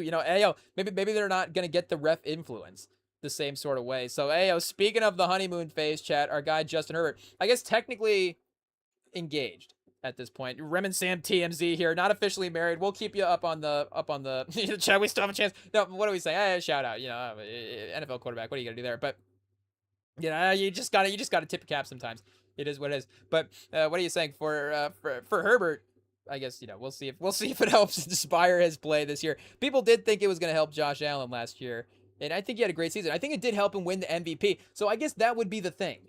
It's like and I guess obviously I'm be respectful here. I tread lightly, but do those types of narratives help the MVP thing? And it's not, does dating a star help your MVP thing? But is there a case that what do you say, that the TMZ side of things does help increase the celebrity a little bit? And if your celebrity does increase, does that help drive the narratives for the MVP as well? So maybe again, who knows? I'm not saying that that's the reason, or whatever, but I'm just saying that could that be a little side effect on the NFL side of things, that the extra little notoriety that you get when those things are being followed in the news cycle, will that, again, translate into extra notoriety in like MVP narratives as well too? Of course, obviously the Chargers like staying healthy would be a major part of that. And, again, like the Harbaugh era there, I think they've maybe been a little more undisciplined than you would think for a Harbaugh team over the last couple of years. But I think, again, going roster check wise, I think they still have a lot of talent there. And if you have Herbert, again, speaking of the expectations, but this goes to what I'm saying with Mahomes as well, too. And maybe, is Herbert just a better quarterback than Mahomes right now? Do I need to admit that? I don't know. But I think that Herbert has higher I think we expect Herbert to be better this year in some ways. Like maybe we need to do that. Like who are the quarterbacks that we expect to be better? Like I think that maybe like Caleb Williams, we don't expect Caleb Williams to be better than Mahomes, but you wouldn't be shocked. And again, like it would be, is Mahomes like in a tier with Caleb Williams, like behind like Justin Herbert at this point with like the expectations for the season? I don't know. Maybe I'm just being dramatic at this point. As well. But hey, I don't know if we're gonna get through the rest of the NFL news, chat. Maybe we will queue up the movie and finish the rest of the NFL news later. But since we aren't as scheduled, we do have to get that queued up next, and obviously it's great. So we're not gonna be ashamed about that. So the movie, of course, Rush Hour 2. Do the math. 25th anniversary for Rush Hour 2, the classic sequel to what was that first one called, chat? We'll think of it later. But we have it on the DVD player to get queued up here for the anniversary rewatch right after this. Don't go anywhere. Rush Hour 2 up next.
All right, here we go, chat. The 2001 classic sequel, Rush Hour 2. I guess, classic sequels does kind of fit the theme, with the Spider-Man looming here, over the weekend. But, maybe in a little bit of a different line as well, too. And, obviously a lot of complicated stuff with the Rush Hour behind the scenes as well, too. You do have to say that up front. And, obviously that does, is very recognized. But, again, with Chris Tucker and Jackie Chan being such beloved movie characters, and with this being such highlights of their careers as well, too, it's difficult to just wipe away their performances. And, again, even, obviously with any comedies, there are going to be beats, throughout time that, again, obviously not to make excuses for what was happening at the time, but, again, there are going to be comedic beats that just are going to be different as time goes on. But obviously for Tucker and Jackie Chan, Jackie Chan, come on, what are we doing? Like, this is, great stuff here that we're getting from our guys. So, again, it's difficult to wipe away the contributions that this franchise has made and that the impact that those guys have had, just being on the TV screens as much as they are.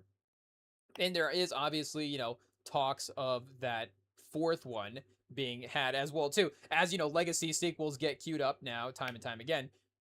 Obviously it's just a matter of time before the money gets thrown around there, and that ultimately probably does happen.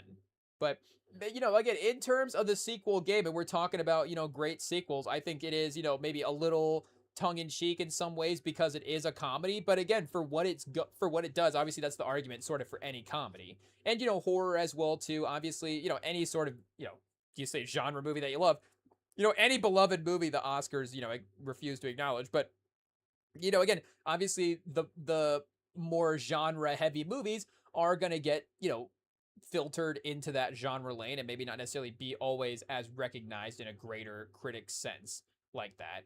But, again, for what sequels are for the franchise and elevating the franchise, Rush Hour 2 is right there for best sequels as well. And again, it's like, how do you make the list? Again, kind of determines at what point do you put Rush Hour's name on there as well, too. Again, like, are we putting the Rush Hour 2 up there with The Godfather 2, The Dark Knight, obviously the great sequels that we've ever had. But, again, you think like, what Beverly Hills Cop was able to do for that franchise. And obviously, again, the modeling of the buddy copness, of course, is very much modeled after, the Beverly Hills Cop movies. So obviously it's fair to compare those there as well, just from that standpoint. But again, for the way that the franchise sort of ebbs and flows even as well, there is the similarities there of the first one being the very character establishing origin stories, and then the way that they're able to sort of launch that into a little bit of a bigger mystery in the second one. And, obviously for Beverly Hills Cop 2 as well, you do bring in Tony Scott early on in his career to direct that movie. So that's, getting an all-time great filmmaker, in their early days, and especially an all-time great action filmmaker as well, too, gets that movie a little bit more of an action pep in its step in some ways. And, you may be even able to argue that Beverly Hills Cop 2 is a better movie than Beverly Hills Cop 1. And if we're doing the sequel rankings, I think it does have to be on there. Like, Beverly Hills Cop 2 is one of the best sequels of all time. And, again, especially the comedies, it's really, really difficult to have another comedy as funny with the same characters and do the same thing again. Like, yes, the familiarity and the charmingness and the belovedness of the characters can still last. But a lot of times the comedy and the absurdness and stuff does, really only hit one time, but there is just a goldness to it that original time that does, make so much sense. Obviously you look at like the crew that was working in the mid 2000s, that of course was really, iconic at that time for pushing the comedies. But you think of like what Will Ferrell's career was able to do.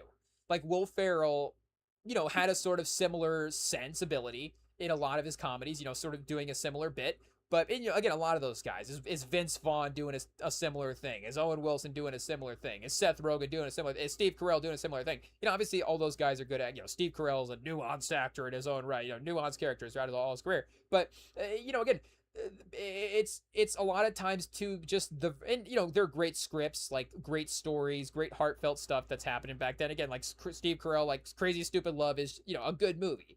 It's well constructed. You got good little twisty turny rom-com there that's fun to watch for sure. Good good cast all the way around as well too, for sure. Helps in those scenarios, really carry. But you get the variety of characters. You don't have the staling of the type of stuff. I mean, you of course, I think you get a second Anchorman back in the day, and I think Anchorman 2 is, I think, like kind of like charming to watch. But Anchorman 2 is not discussed as a comedy, and it, as a great comedy, and again, rightfully so. Like it's a fine movie if you love the era, if you love the guys. Again, you can get through it. It's a good watch, but it doesn't hold the same charm and the same power that the original movie does have. Then again, that's just really, you almost have to get into almost more like, I'm trying to think, like Airplane, maybe, like what, Airplane 2 is that? But I'm trying to even, I don't even like go back to like the Airplane series. Is that more like anthology type stuff where they recast it all and it's just another Airplane set movie? So again, you just get a fresh new look of what's going on there as well too. And I mean, of course, starting off as well, one of the iconic scenes, Chris Tucker dancing around the karaoke. I mean, of course, iconic friends with Michael Jackson as well too. So, you obviously, he's gonna mention it. But I think, like anybody from that time, of course, you did also have Eddie Murphy as well, like trying to get into music with Michael Jackson. And I was trying to, I was watching a clip on Instagram of this song that Eddie Murphy had made with Michael Jackson, and Michael Jackson's just featured on the song. And it's just like, okay, Michael Jackson, has no business being on this song with, Eddie Murphy. Michael Jackson doesn't like just go feature with artists.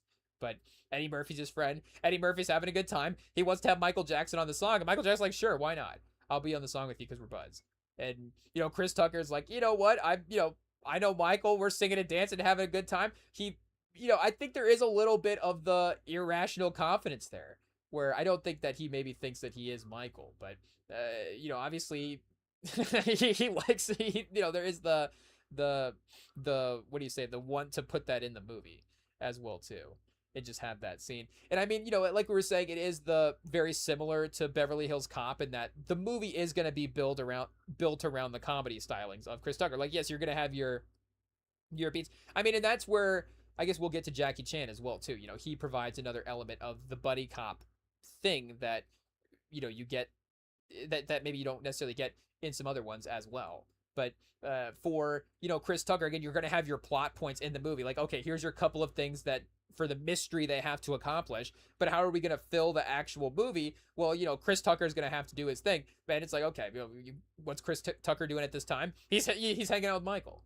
and he's obviously the influence there in the comedy as well too. Like, the stories are going to be a major part of some of his stand-up as well.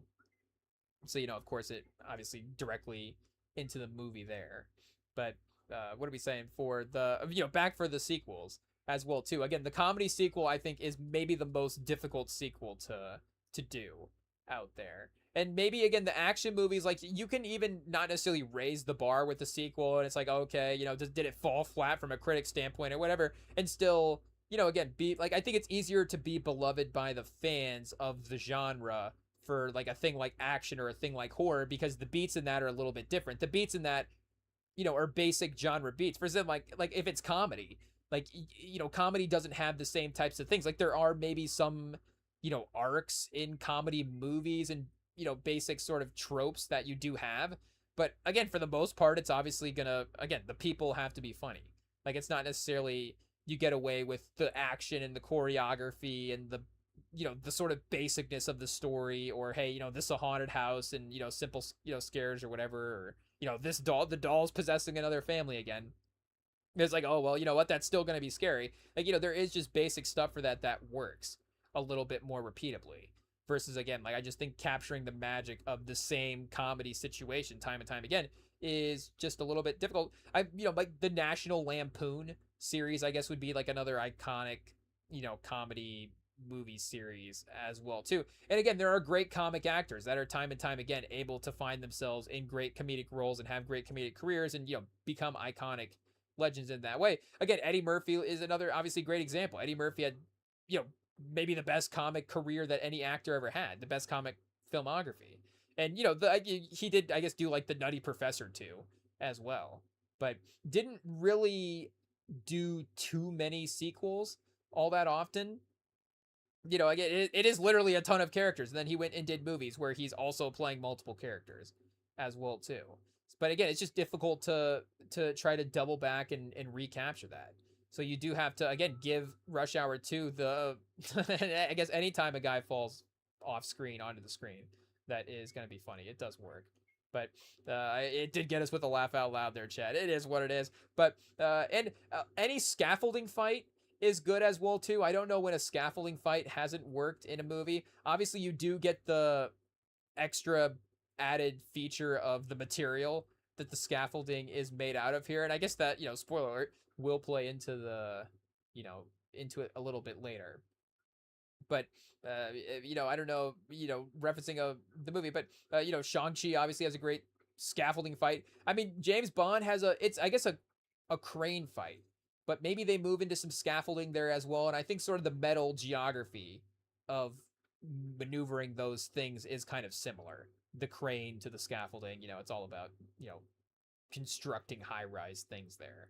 So, but shout out Chris Webber taking the stairs. Move aside, Kobe, Chad. I mean, rest in peace. But it is a simple joke there that I think in 2001 it is interesting for '01 as well too, because you think like this isn't even peak Kobe. Like that is a reference that ages incredibly. Like obviously again, like he was becoming a star, so it wasn't like Kobe's not going to be an all-time great player at this point. But for them to really become again like if like who would be the one player that you would reference from that era, like it ended up still being Kobe. Like yes, you could probably still say Shaq and people would know that. And I guess obviously the sort of parallels there wouldn't necessarily be the same as well too. Like I guess Chris Tucker doesn't necessarily probably wouldn't be guarding Shaq in a 5-on-5 scenario. But and I guess Chris Tucker probably not necessarily like 6'6" in his own right as well too. So probably a little bit more of a point guard, maybe a bit more like a Nick Van Exel type than like a Kobe Bryant. But I guess Chris Tucker in the Kobe Bryant biopic, I don't know if that would have necessarily worked or not. It would have definitely been a different type of biopic. Maybe Chris Tucker plays Kobe in Space Jam is like the only way that it works out. Kobe's like, I won't actually do Space Jam, but Chris Tucker's like, I'll wear, just make me Kobe. I'll wear the Kobe jersey. It's not serious. And then they're like, okay, like maybe that works. But if it was Chris Tucker in the Kobe biopic, I don't know if that's the casting that we would make. I think that's probably a new actor, or like I don't know. Can Sterling K. Brown? Maybe not. I guess maybe we shouldn't be the one casting this, but. Rest in peace to the legend, obviously. But again, just in terms of the names that you would reference at the time, because LeBron hadn't quite burst onto the scene yet at this point. The Sports Illustrated cover, I think, was '02. So you're making this movie in 2000 as well, too. It's being dropped in the summer of 2001. You're fresh off of the 2001 season. So it's that first title, because the Spurs would have won in 90. I guess the Bulls won in 90. I guess I never remember if the Spurs won in 98, 99, or 99, 2000. I think the Lakers won in 99, 2000, 2000, 2001, and then 2001, 2002. And then the Spurs won again in 02, 03. The Pistons won in 03, 04. The Spurs won. We might be getting the order wrong there, but it's something along those lines. But hey, we're not the trivia wizard with that. We're not the guy, we have every NBA champion memorized for the last 50 years. But I do like those videos, and it's like, usually the person in the video obviously does bear a more of a wealth of knowledge than just that when it comes to the NBA facts. But it's like, okay, usually that is like, you're just memorizing the 50 teams there. Like that's, that is impressive, but still, it's pretty achievable. Like you can just, go out and do it. But, the credit is actually doing it as well too. So you can't actually, that is, obviously the great separator in life. So that's where you get that's how you get the 16K likes on the, ripping off all 50 NBA champions in the last 50 years. But, either way, for, what are we saying, for the Spurs, or for the Lakers there, I guess not the Spurs, but like, Duncan would have still been there, and you could have said Jordan as well too, because Jordan obviously would have been just retired. Like, it's not like Jordan would have not been popular and is still going to return to the Wizards. So he still has got some seasons left. You could say I guess, but you're in LA as well, so that does, change things, at least for where, again, some of the original stuff is, based out of for the Rush Hour, police department. So the RHPD. But again, and Chad, speaking of iconic scenes as well too. I don't know where this scene ranks in iconic scenes for the 90s, but I think it is definitely up there. I think we're talking about here at about the 15-minute mark of the movie. I don't know what we're allowed to say about this scene. And obviously, again, there are maybe other ways that it would be handled today. But I was just watching John Wick the other day, and literally last night they had a John Wick marathon going, and they do the idea of maybe a parlor scene, a bathhouse, like the action movie crossover there. I think it has been used in other movies. So again, the precedent, I think, the setting as an action movie setting, and obviously, this being an action comedy, I think the setting has been proven to be used a couple of times. So, again, say what you will there. But the scene obviously does live on as iconic as well. So, and, obviously, not just, the opening scene, literally open up the walls and, see what's going on there. But obviously, we're going to get to, an iconic fight later on as well, too. I guess maybe Tracy McGrady would have been the only other comp at the time, as well. Vince Carter, move along, Vince Carter. But obviously, for the NBA fan, those names are still going to age great. Like, all those names, TV guys, like, again, Vince Carter and McGrady are both on TV as well. Again, rest in peace to Kobe. Obviously, rest in peace. But again, the reference there is the perfect player to shout out as well.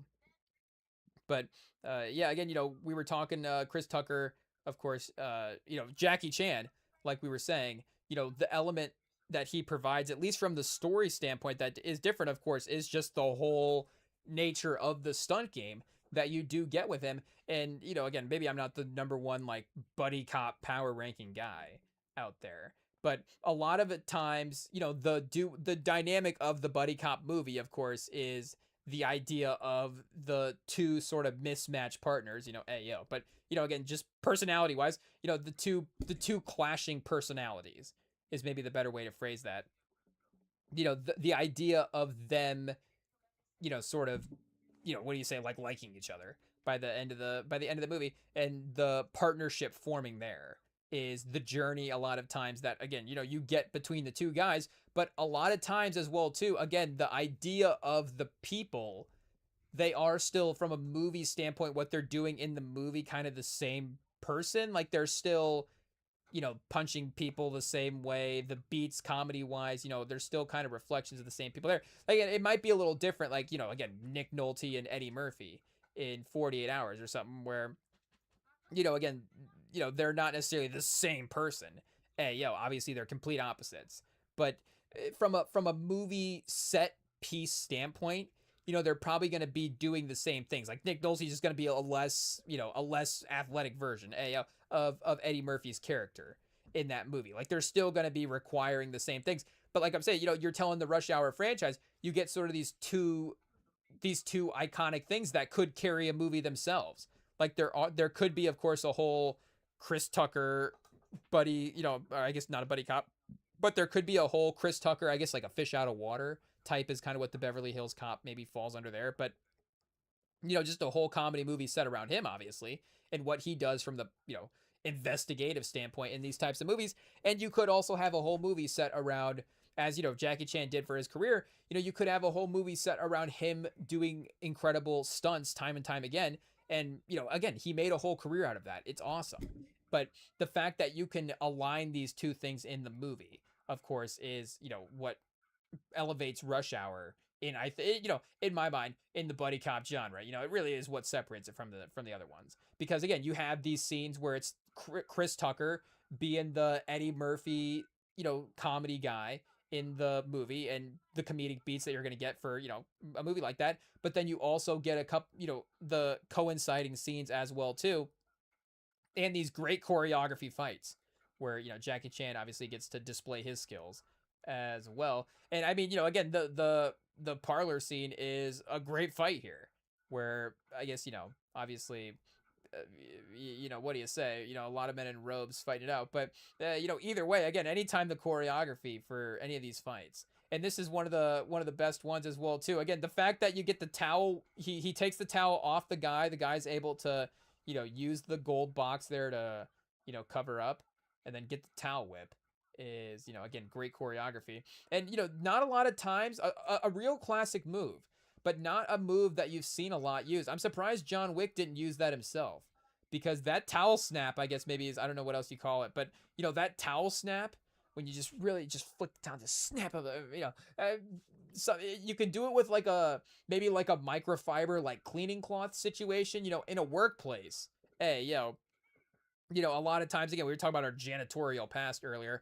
That has been I guess a common thing that happens. Or we used to work at a trampoline park, and you're just walking around at the dead period, just being forced to clean stuff because again, they're paying you to be there, so it's like, if nobody's there, you have to clean. But what do you end up doing? You just end up having these towel snap fights, and just getting each other with the microfiber cloths, especially after, of course, you've cleaned some stuff down a little bit, and they're a little damp after a while. But again, there's some sort of added effectiveness there to the abilities, but not something that you've ever seen in a movie too much. And there have been other scenarios, locker rooms and different things. Again, there have been other towel scenarios that you can't find yourself in a movie. But maybe they could have used one here as well too. Of course, you get dropped off, naked in the middle of the city. Not ideal there. But I guess if you're Chris Tucker and Jackie Chan,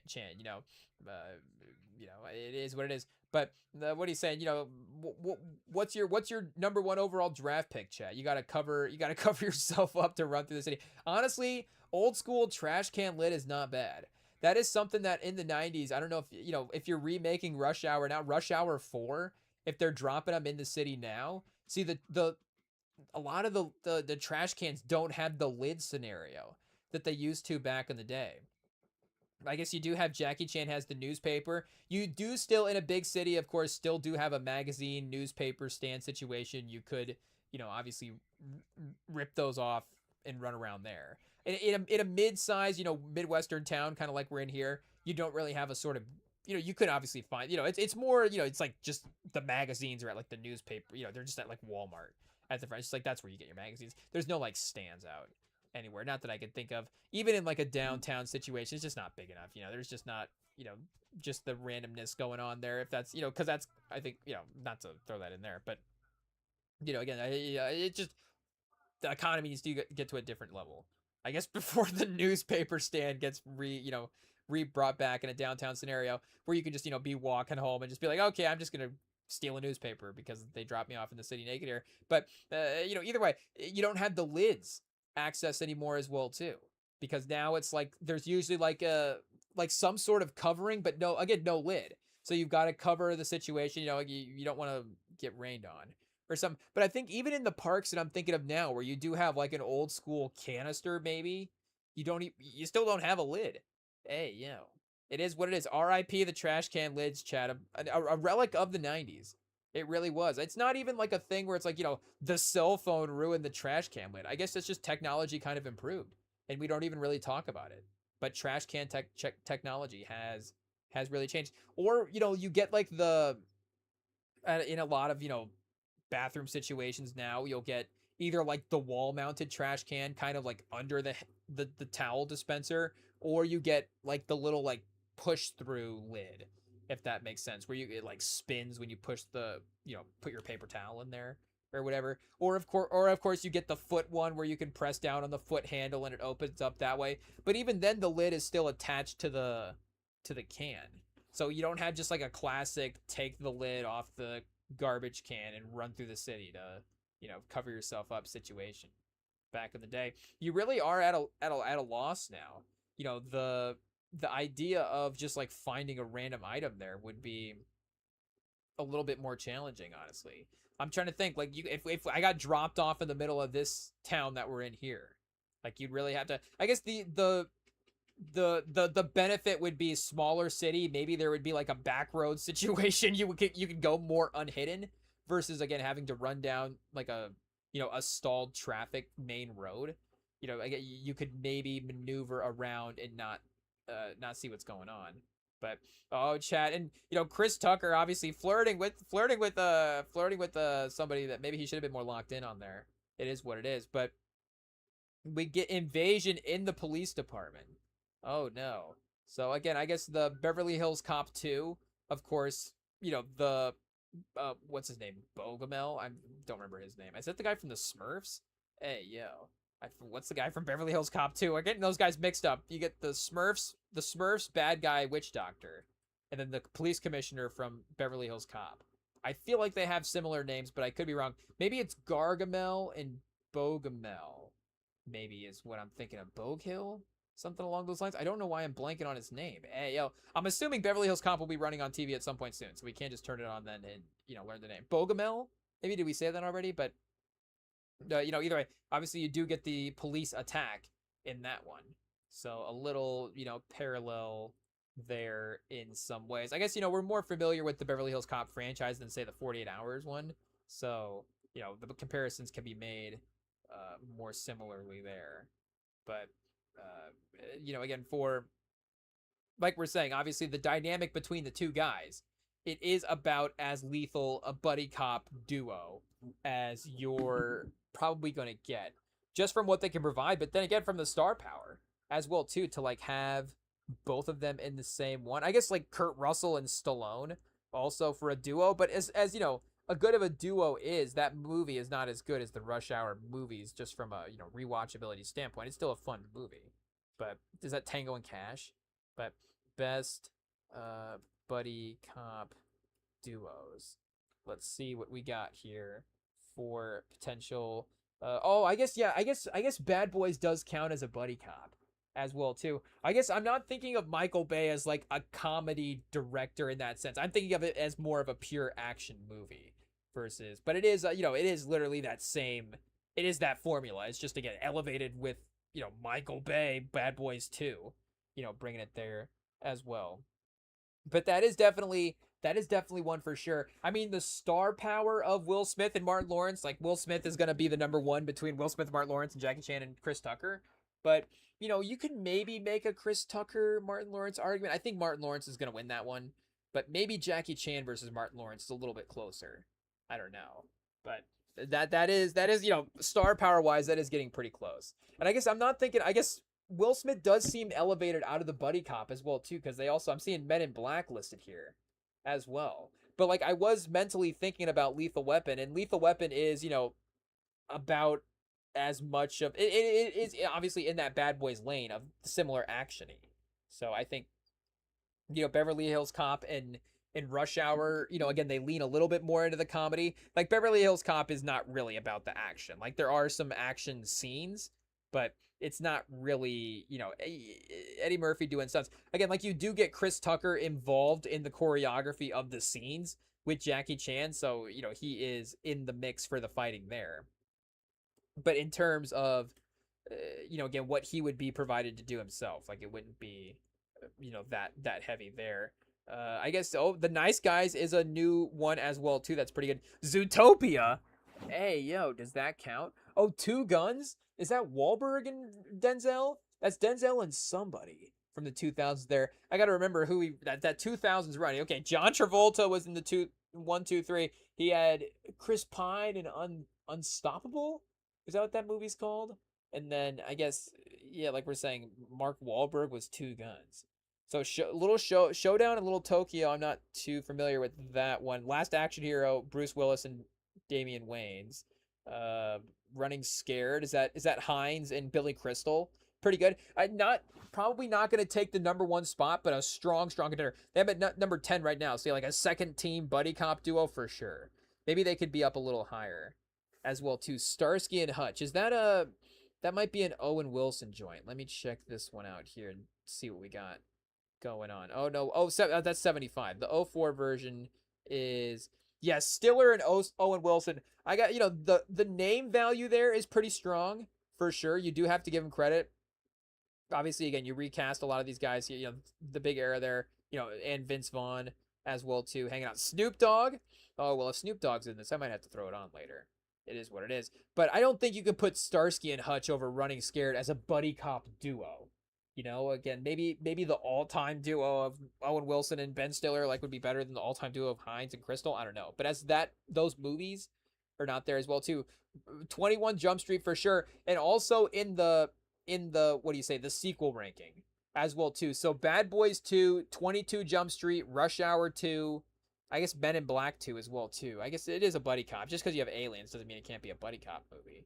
I guess again, literally Zootopia is animals, so it's a buddy cop there. Miami Vice is that it is a dueling cops, again the relationship forming over the movie type thing. But I don't know if it's a comedy in the same way. I'll have to go back and throw that one on as well too. It is number 16 on the list, but I guess I don't know if it's the same tier 100% as well. So wait, what is this? Best buddy cop films?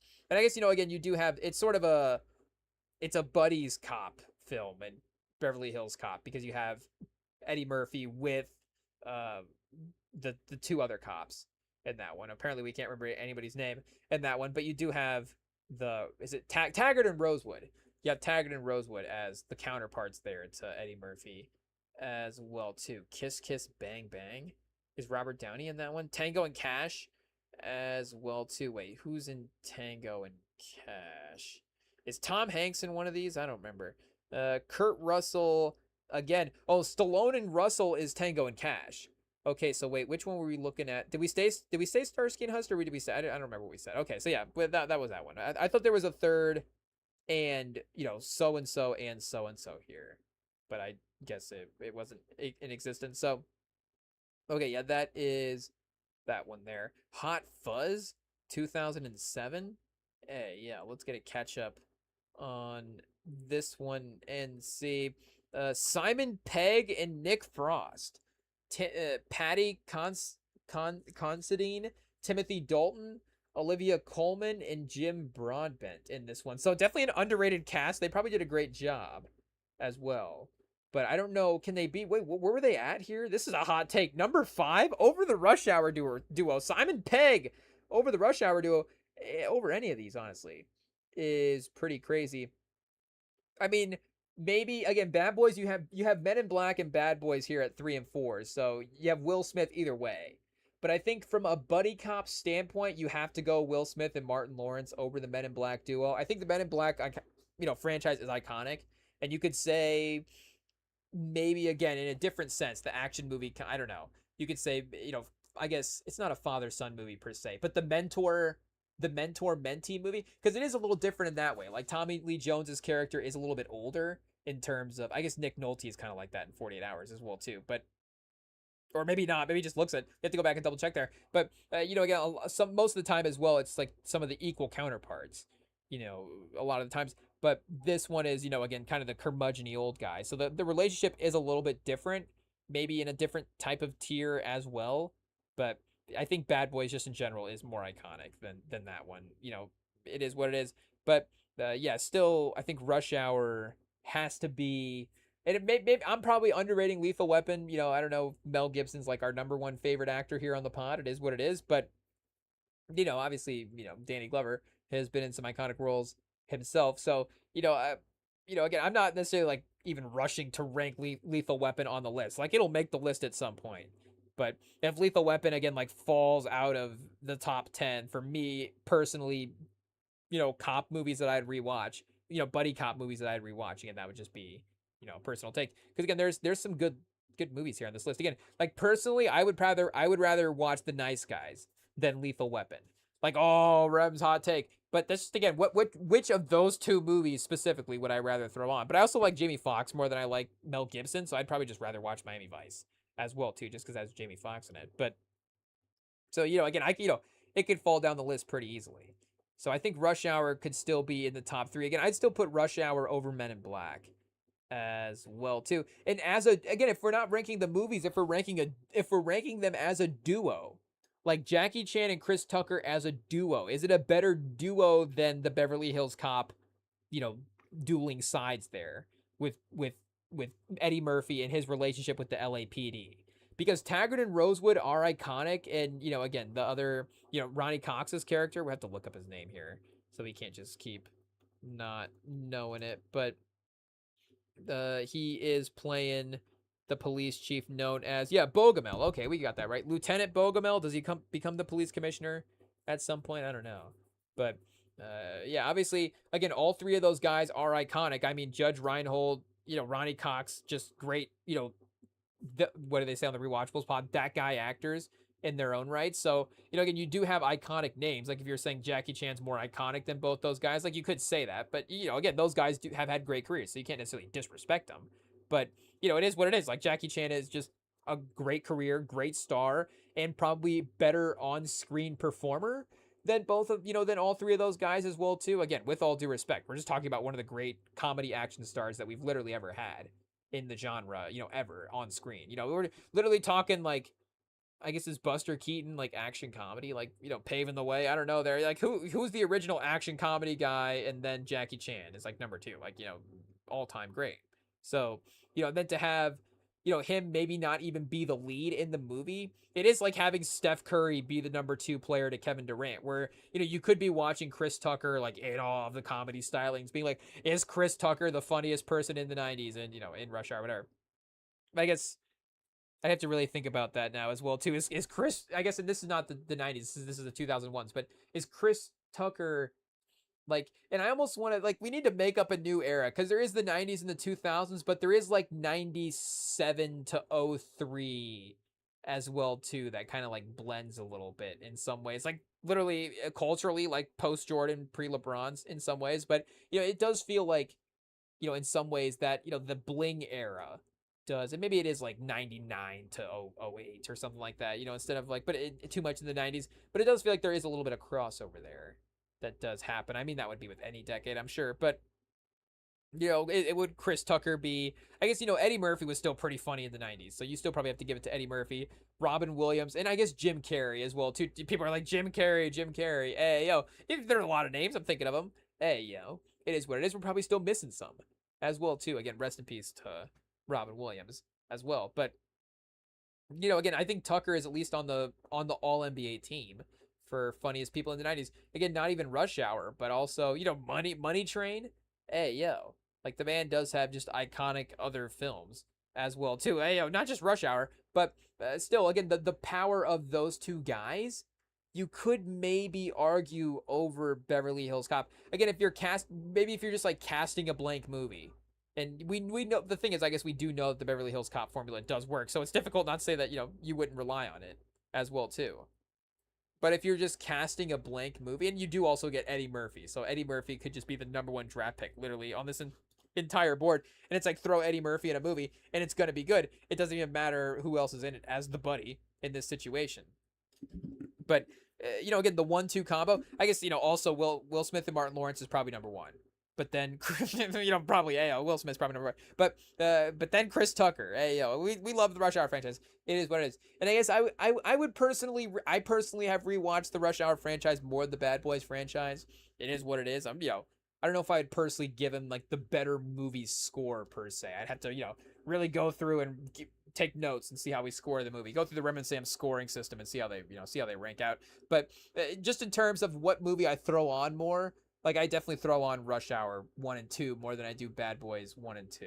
It is what it is. But, and I guess Bad Boys does have the Bad Boys Forever now, so we need to get Rush Hour Forever. Rush 4 hours, maybe? I don't know what the right thing. It's like, it needs to be like a Too Fast, Too Furious with Rush Hour. Like, Rush, Too Rushed maybe was the mistitle here. Too Rushed, Too Furious could have been something. But either way. And I guess Too Fast, Too Furious would have been in a couple years. It wouldn't have dropped quite yet, so we don't even have the Fast and Furious franchise yet. That's how it's Fast and Furious. I don't think is like a buddy cop, though. In some ways, it is, again, the cop relationship, the cop, double relationship there, undercover in some ways. I guess, Vin Diesel's not really a cop, but he does become one at some point. The thing is, like, they're never like equal amounts of cops. Because Paul Walker, rest in peace, is the original cop in the franchise, and then Vin Diesel is, I guess, the street racer there. But then Vin Diesel becomes the leader of the crew working with the feds, and Paul Walker, because he is in the crew, becomes like more of an outlaw in that sense because he's not as working with directly. Though I guess they do connect with Paul Walker's, sometimes as well too.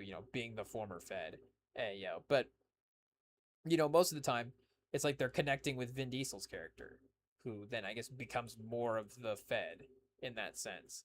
But yeah, either way, and I guess maybe against Stallone and Kurt Russell all time as well too. Like Gosling is starting to build the comedy case a little bit more.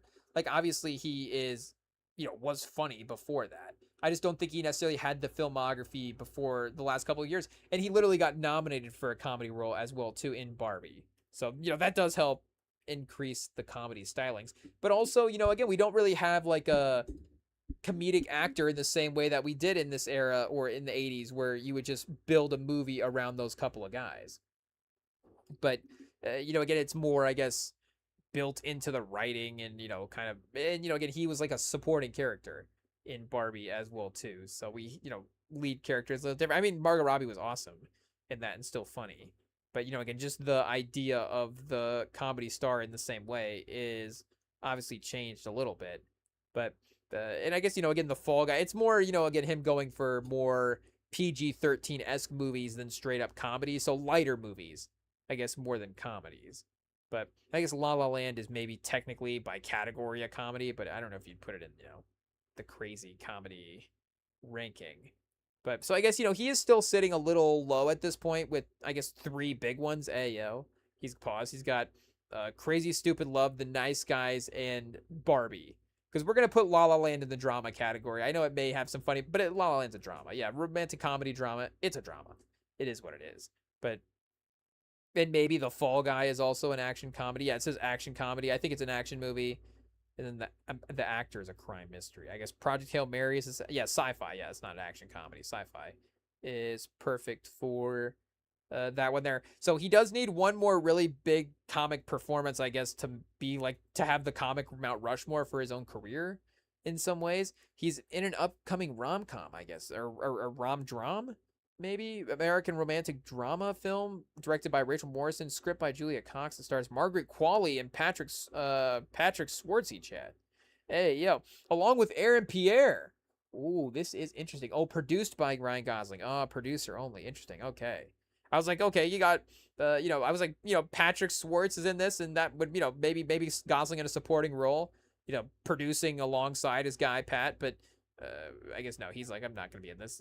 Oh, but also Catherine Keener as well, too. Shout out. That's fun. But, again, he is still, got obviously a good balance there. But, again, the Barbie one has obviously changed his sort of status in the comedy game now as well, too.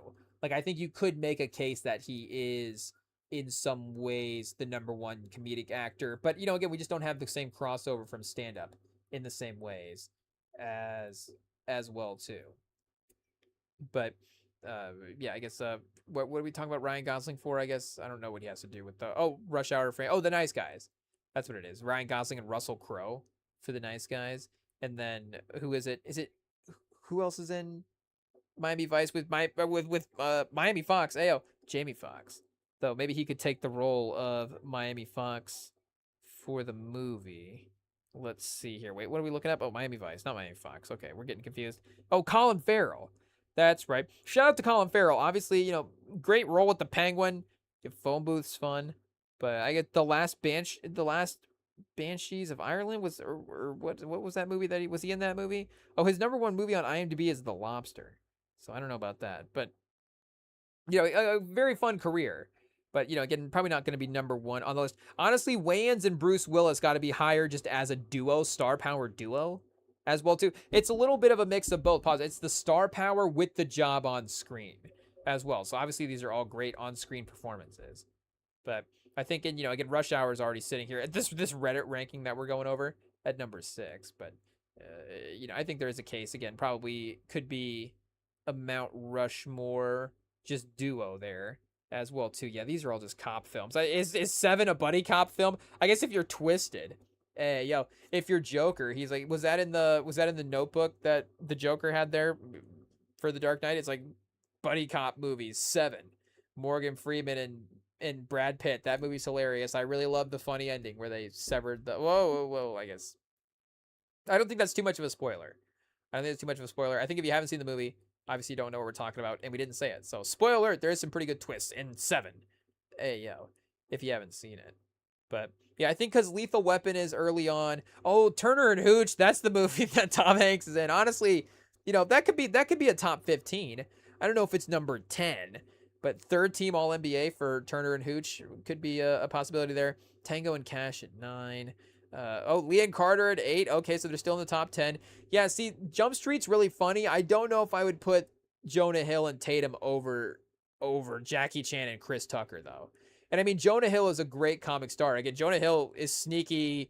Do you make a case Jonah Hill's the comedy MVP of the 2000s? Like, it'd be a sneaky case, but you definitely could. You could make it. Like, it's not impossible. The jury would have to hear it. Anyways, and again, like Channing Tatum is a great supporting guy, kind of in some ways the lead of the movie in his own right, but they're not a better duo than those two guys. And those movies are insanely funny as well too. But yeah, again, Will Smith, Tommy Lee Jones, pretty powerful there. Judy and Hops in Utopia, people love this combo chat. Let's stick to the live action. Hey, enough with the cartoons. Hey, Mike, I don't know when we started thinking cartoons were real movies here, but I do love a Pixar. I do get emotionally charged up when you watch those, but I don't know if I'm putting it on the same list. Hey, but I guess I would rank the movies together if we were ranking like an all-time movie list. But can we like I think we're ranking like performances here, right? So again, the voice actors, we're not discrediting the performances, but it's a different performance versus, again, by the time you get like a total movie, I think ranking a total movie product in terms of, again, you're ranking like what is the movie like accomplishing the goals, what journey is the movie taking you on. Those are different than, again, ranking the performances of two animated characters as well. But shout out to Judy Hopps, and Nick Wilde. That's cool. Reggie Hammond and Jack Cates in 48 Hours at number 4 here. Mike Lowry and Marcus Bennett number 3. Sarge. Oh, and people love Hot Fuzz as well too. We need to get up on this little cult classic, I guess, for Simon Pegg. Hey, is this his Apex Mountain outside of the Mission Impossible franchise? And then what do we got? Yeah, Murtaugh and Riggs and Lethal Weapon, they are just going to be number 1. It is what it is. So our hot take would be, I guess, Bad Boys over Lethal Weapon. I think Bad Boys is the only one we can make the case for here over Lethal Weapon, just, if we were going to make our own list. But, again, from a personal standpoint, obviously you could go anywhere that way. But, I think Rush Hour would be our personal one. I don't know what this list is, but this looks pretty fun here. 10 best buddy cop duos of all time by the Scoop Whoop. Hey, shout out to the Scoop Whoop. This is from 2021, so maybe they're a little unupdated here. I don't know if, again, the 4th Rush Hour maybe pushed that into the list. But, I guess if it loads, we can see what it's going on. Honestly, I just want some recommendations. Hey, what do we got here? Oh, it's not found, chat. Hey, I saw the preview here. It says Jaihi and Ali Kahan and Doom. I mean, Doom is a good title with an H. They should probably spell Dr. Doom with an H. Maybe they can't because of this. Ayo. And then it had Jake Peralta and Charles Boyle, number 2 from Brooklyn Nine-Nine. And then it looks like another sort of Bollywood situation as well, too. So I didn't consider Bollywood buddy cop duos. That's definitely, a whole nother world of movies that changes the list as well. Oh, this is a TV series. Oh, so that makes sense why Brooklyn Nine-Nine gets into there. Okay, so we can give them that spot on the list. They can be the number 1 on the TV series. That's for sure. Again, would they be number 1 than Mike Lowry? I don't know. Or again, even Axel Foley as well, too. An Indian caper action film series produced by Yas Raj Films. The series revolves around Assistant Commissioner of Police and his sidekick and Ali Akbar, Father Khan, on missions to capture professional thieves. It is the 6th largest Indian film franchise in terms of box office revenue. The latest installment of the series, Doom 3, has earned over a lot of money worldwide. As of 2024, Doom is the 3rd highest grossing film franchise in Indian cinema. Whoa, Chad, are we going to go on an Indian cinema deep dive here? Doom 3? It does look like they do have a little bit of a legacy reboot. They made Doom 1 and 2 in '04 and '06, and then they had double back in 13, and they were like, we're running out of movies. Let's make Doom 3. Hey, yo. I guess Dune 3 versus Doom 3, is that going to be a problem for Villeneuve when he drops his? How does this movie start, chat? We don't want any spoilers. A mysterious gang of bikers are robbed on a shopping spree. Oh, wait, or they're on a robbing spree. Hey, I don't know what we just read there, chat. Different movie. A mysterious gang of bikers are on a robbing spree where ACP Ja Dix gets Ali Akbar, not Father Khan, Ali Akbar Feta Khan, a mechanic, to assist him in the case. With the clock ticking, it's up to the duo to nab the thieves red-handed. I guess it's a buddy, but it does say a mystery, right? Is it a mystery? I guess it's a caper more than a mystery. I'm trying to think there's like a spoiler, but I guess it's just them like catching these thieves, right? So the ACP, who is the assistant police commissioner, I don't know if it was a specific force. Is there like a Doom task force we can start investigating here? But shout out, I guess they are, some that you have to consider as well too. And then Shrikant Tiwari and J.K. Tilapade from The Family Man, also listed here as well too. I am a little familiar with Jake Peralta and Charles Boyle, so we don't have to necessarily look them up as well. Is that Andy Samberg there? And I don't remember that guy that plays Boyle's name, but he does a good job in that role. He's pretty funny. The Family Man, from the core duo of the critically acclaimed Prime Video spy thriller, The Family Man, created by Raj and DK and Moj Dejape, stars in Srikant, intelligence officer for the fictional Task, TASC. That's how they had it spelled here. I'm assuming that's maybe how they say it, Task. While Sharab Hashim plays JK, his loyal, confident, and best friend. It's a middle class family man juggling a mundane household and professional burnout while secretly executing high risk counter-terrorism operations. So is he like Batman, or is he like being contracted for these things? I don't know. And he has his trusted right man. We're gonna be watching this. What is this called? The Family Man. Hey, yo, chat. It's like Bob Odenkirk. He's like the Indian Bob. I don't know, really, the Bollywood Bob Odenkirk, I guess, is what we got here. But yeah, shout out. It looks like, obviously, again, there are a lot of guys that definitely can be considered for the list here as well. But obviously, again, if we were ranking it based on our sensibilities, I guess, it would have Jackie Chan and Chris Tucker a little bit higher as well. And we got I guess, both of them getting beat up by a lady in this one. Obviously progressive move by Chris Tucker. I think throughout the films, a lot of times, it's okay to lose the fight there a couple of times. But yeah, like we're saying, again, obviously, I guess we don't necessarily have to address overly too much, the sort of greater complications of, like we were mentioning earlier, the Rush Hour franchise. But, you just don't want to, people that were hurt in scenarios, again, you don't want to unacknowledge, what was happening there.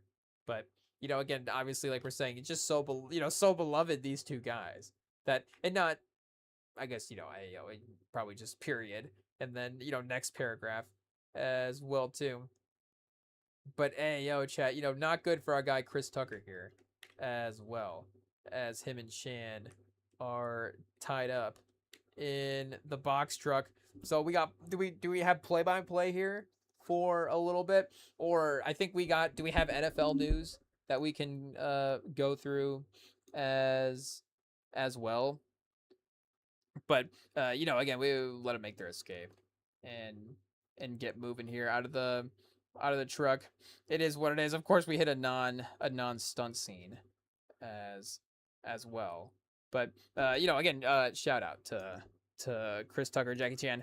Like we were saying, that's not the NFL news. We were talking about Herbert, before this. So we have some of the other training camp stuff to go over here. The Ravens kicker situation, chat. I don't know. IT, do we have to talk about the Ravens kicker? Or do we just keep watching Rush Hour 2? We do like a good in the car fight scene as well. that is fine. Any apples being introduced as well. You really do hit a lot of the great action tropes throughout this one. You get to introduce the anytime I think if you say lightly, anytime you introduce a fruit into the situation, I think it does work good. And you throwing the knife right into it as well, very very effective. Again, there's good action stuff in this as well. Not to compare it too much to John Wick, but there could have been some stuff borrowed here. There's definitely a high paced, again martial arts gun. What do you say, gun fu type of vibe to the movie. Obviously that hey yo, what do you say? John Wick does borrow. Hey yo, and maybe that's another tier of movies I didn't think it would be high. I wasn't thinking of it being high up in, but maybe it's high up in that as well too. Just like the gun fu tier of movies. Again, I think John Wick has maybe moved. I don't know if that term is aged into a way that there's a different classification there, but again, just the more martial arts inspired action movies instead of just like again like Mel Gibson's just gonna like punch a guy or whatever. Again, like obviously like Chuck Norris would be in this lane as well too. There are some other ones, John Claude Van Damme, just more coordinated stunt, driven action movies as well. Instead of like we're saying just like the explosive set pieces. Like I don't think you would put Bad Boys in that. Like Bad Boys is again like just the big explosive, shootouts and crazy, more rugged action sequences versus again like maybe the more sleek coordinated fightings. But it is got to be right up there with maybe, and again maybe John Wick is number one. Ayo, it is what it is. Different types of movies, but just coordination as well too. I guess you start getting into the other action franchise. You start getting into things like Leon the Professional and Old Boy. I don't know. We'd have to go through the list as well and see there. But American released movie coordination from the 90s on. Hey, yo, we have to sort of block it off that way maybe, and then it could be a top 10 there as well too potentially. Again, just you do have Jackie Chan, and it is gonna elevate the movie that way as well. But I think that Chris Tucker's like wiriness does add to this in a way that other comic stars don't have. Like even Eddie Murphy, like Eddie Murphy again, still you're gonna get a lot of the same stuff, but like there's just a flail, like the limbs, the way Tucker's arms and legs move, like there is just a way that they navigate, different than Eddie Murphy does. Like Eddie Murphy doesn't necessarily have the chaos that Chris Tucker can unlock sometimes in the way that he's like dancing around. Again, like Eddie Murphy can still dance around. Hey, yo, again, like Eddie Murphy's still a good athlete. Eddie Murphy can still do all the action stunts, but he's not, again, as pause, as like loose as Chris Tucker is there. Like it is almost sometimes it's like borderline like Fred Astaire, like the way he's like comedy moving around sometimes. Like there isn't necessarily again like a comedy star 90s that would have that type of it's Fred Astaire and Chris Tucker. Hey, yo, we're the two best dancers in the history of TV. I guess again like Usher never was a comedy star. If Usher had been a comedy star, would Usher have been on the dancing list? Hey, yo, but since he's not, I think that Tucker does have to get there. And again, it's more the comedy and the exaggeration of it. But again, it's just sort of the like comparing his physicality, like his physicality as a comic guy. But what that does again in the fight scenes as well too, like you get this exaggerated comedy styling that Chris Tucker has that again you just don't get with other stars as well too. Like Mel Gibson was not going to get that. Mel Gibson's going to give you the brute force. Again, even Will Smith as well too. Like Will Smith is going to be like cool when he beats a guy up. Like not to say that Chris Tucker is not cool, but again, he can lean into the choreography and the coordination of the fights more so than just, let me run into this scene with the gun and be tactical about it. It's less tactical and you get more choreography as well. And that's where that separates this from some of the other ones. And again, like that's where the maybe Eddie Murphy stuff is similar because again, there's not the tacticalness to it in the same way that you get later on, and that's just as time goes as well too. The action fan crossover, and you want to see, I guess, more explosive stuff as time goes. But Chad, and you've got Piven, of course. I guess, recreating, a sort of similar character from the Beverly Hills franchise as well too. I do think that the character in the Beverly Hills franchise is a little bit funnier than what Piven does. But you do, I guess, get some similar beats there as well. And you still got to say, obviously, artistic fashion guy, the sweater is definitely a must-have as well too. We definitely need to figure out how how we can recreate multiple, clothing items from movies. Hey, yo. But Piven's sweater from Rush Hour 2, I'm sure somebody has it out there. Let's see if we can find what we've got going on. I mean, I guess we'll find a picture of it. Oh, chat, look at that. We don't even have to look at the rest of the Google search. It knows what we're going for here. Like, this might be, I guess somebody on Etsy's got to be able to pull this together and be able to do this. Oh, chat. Hey, yo, the 90s. Yeah, I guess early 2000s.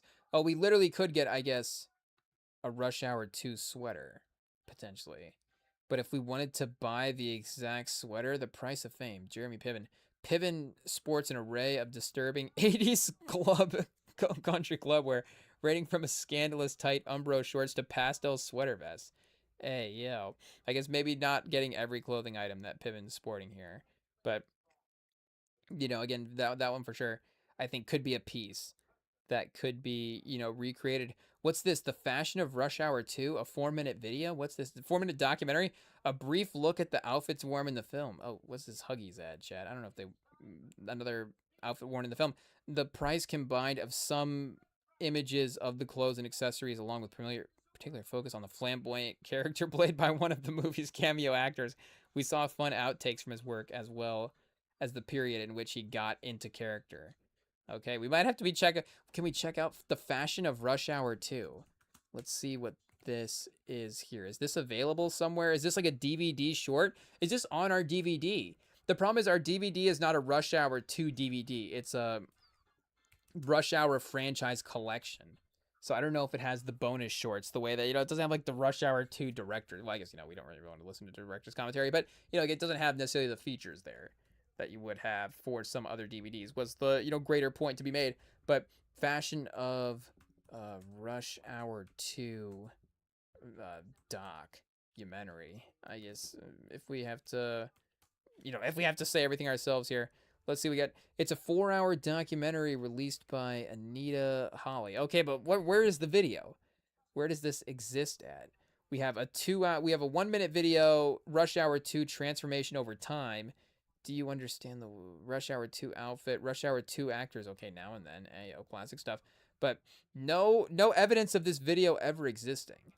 Okay, we may have to do some greater research and see if we can find this. But if we can find this, we'll watch it on the next live stream and see what is going on there. But I guess, shout out to those involved. And I guess, Piven as well too. But, we get, a little chance for Jackie Chan to have, some romantic chemistry on screen as well too, which you do, love to see. Obviously, again, Jackie Chan is obviously a very, charming guy in his own right. And, obviously, again, in a lot of his movies, he is the lead as well. So he'll be like, oh, I'm saving a lady from some situation. Jackie Chan saved a lady a time or two in a movie. Honestly, he could be one of the leaders as well too. How many times has Jackie Chan saved a lady in a movie? I feel like it could just be about 80% of them. Oh, chat. Whoa. I've never seen this before.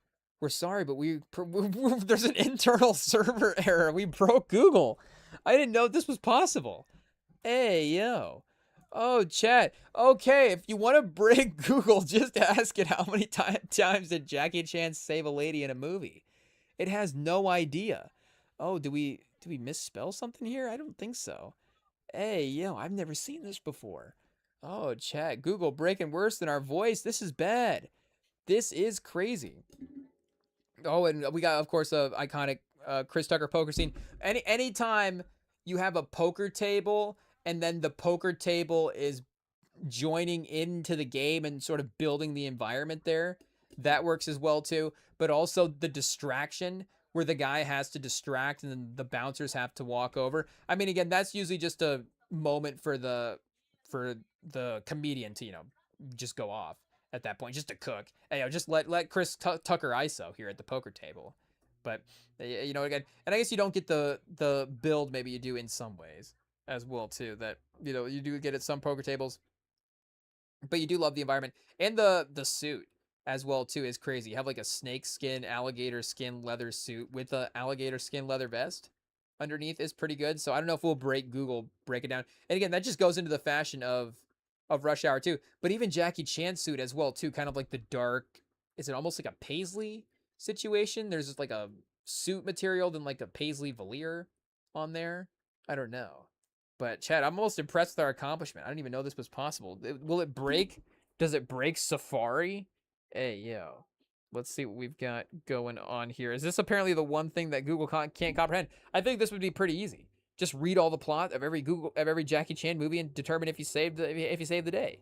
Hey, yo. How many times did Jackie Chan save a lady in a movie? Will there be an internal server error on Safari? Let's see what we've got here. Oh, no, it worked here. Okay, so I don't know. It's literally just wrong here. Or it's just Google is literally just broken. We may have to open up a new tab and see if it is, was it the tab? It was obviously the tab. Nope, it's just for some reason the computer can't process it. It is what it is. But it says Jackie Chan saving a lady is a common trope in his movies, but there is no official count.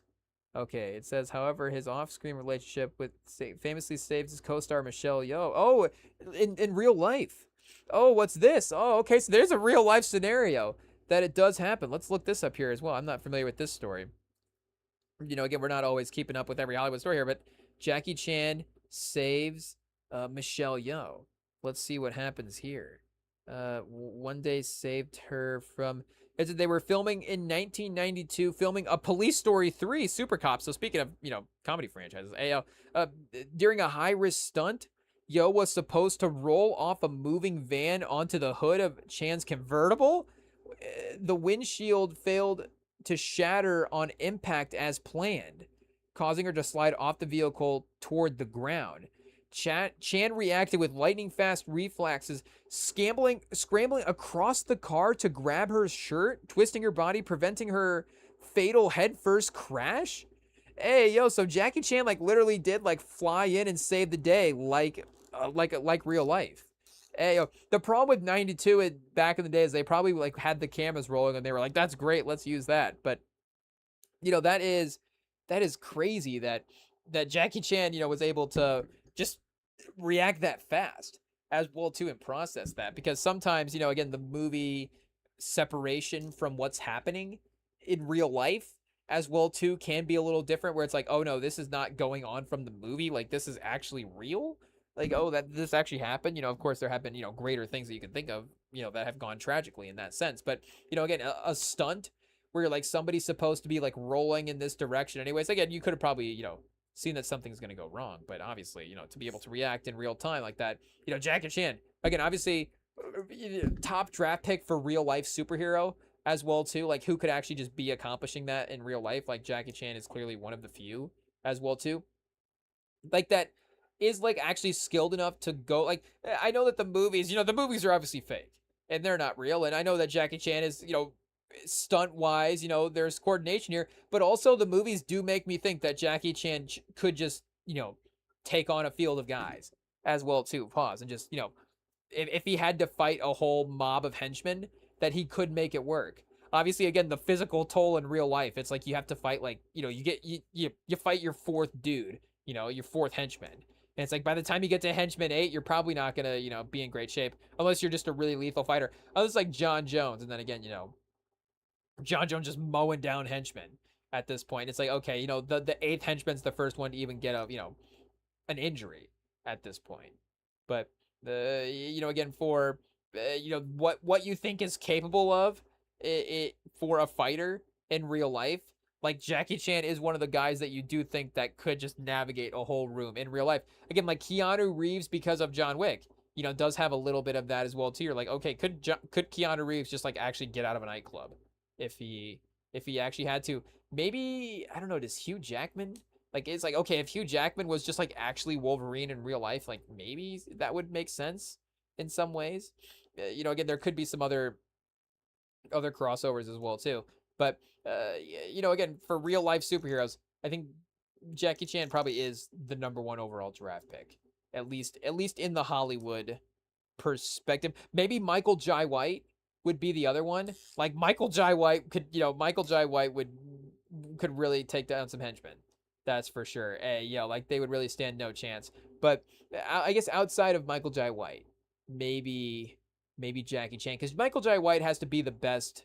Michael Jai White has to be the most terrifying movie fighter, right? Just because of the, with all due respect to Jackie Chan, like it would be a little bit of a different weight class from him and Michael Jai. Like I guess, we're not gonna, even if it was just like a UFC fight as well too. And I don't want to, I guess they're the same skills as well too. It's just seeing, seeing like Michael Jai White like kick a heavy bag versus again like seeing Jackie Chan kick a stunt man. I'm just thinking of that being, the impact of that is different. But, either way, the weight class stuff would still be, an issue there from a fighting standpoint. So yeah, he was 5'8" and was anywhere between 140 to 165 pounds. So if he's just, 150 UFC weight class, that's going to put him at the lightweight division. So which is up the upper limit of 155. So I guess he could have moved up into maybe middle, would have been lightweight, welterweight. He could have moved up into welterweight for 175. Middleweight's 185, I guess. Featherweight up to 145. So he could have been in any of these three divisions. And honestly, Jackie Chan at featherweight would have been crazy. If Jackie Chan was like carrying 140 well, him at featherweight would have been unstoppable. But I think Michael Jai White might be a little bit more of a middleweight, maybe even a light heavyweight. Though if Michael Jai White was actually like a heavyweight, though, I wouldn't be surprised. Because light heavyweight goes up to 205. So if you're 210, you can fight at heavyweight. Though obviously, you're a little bit smaller at that point. But he might be there. Let's see, Michael Jai White, UFC, weight class. What division would he fight in? Potentially, he's not a professional fighter. 6'2". Yeah, he would be a heavyweight. So again, obviously, no disrespect, but the heavyweights just do have an advantage.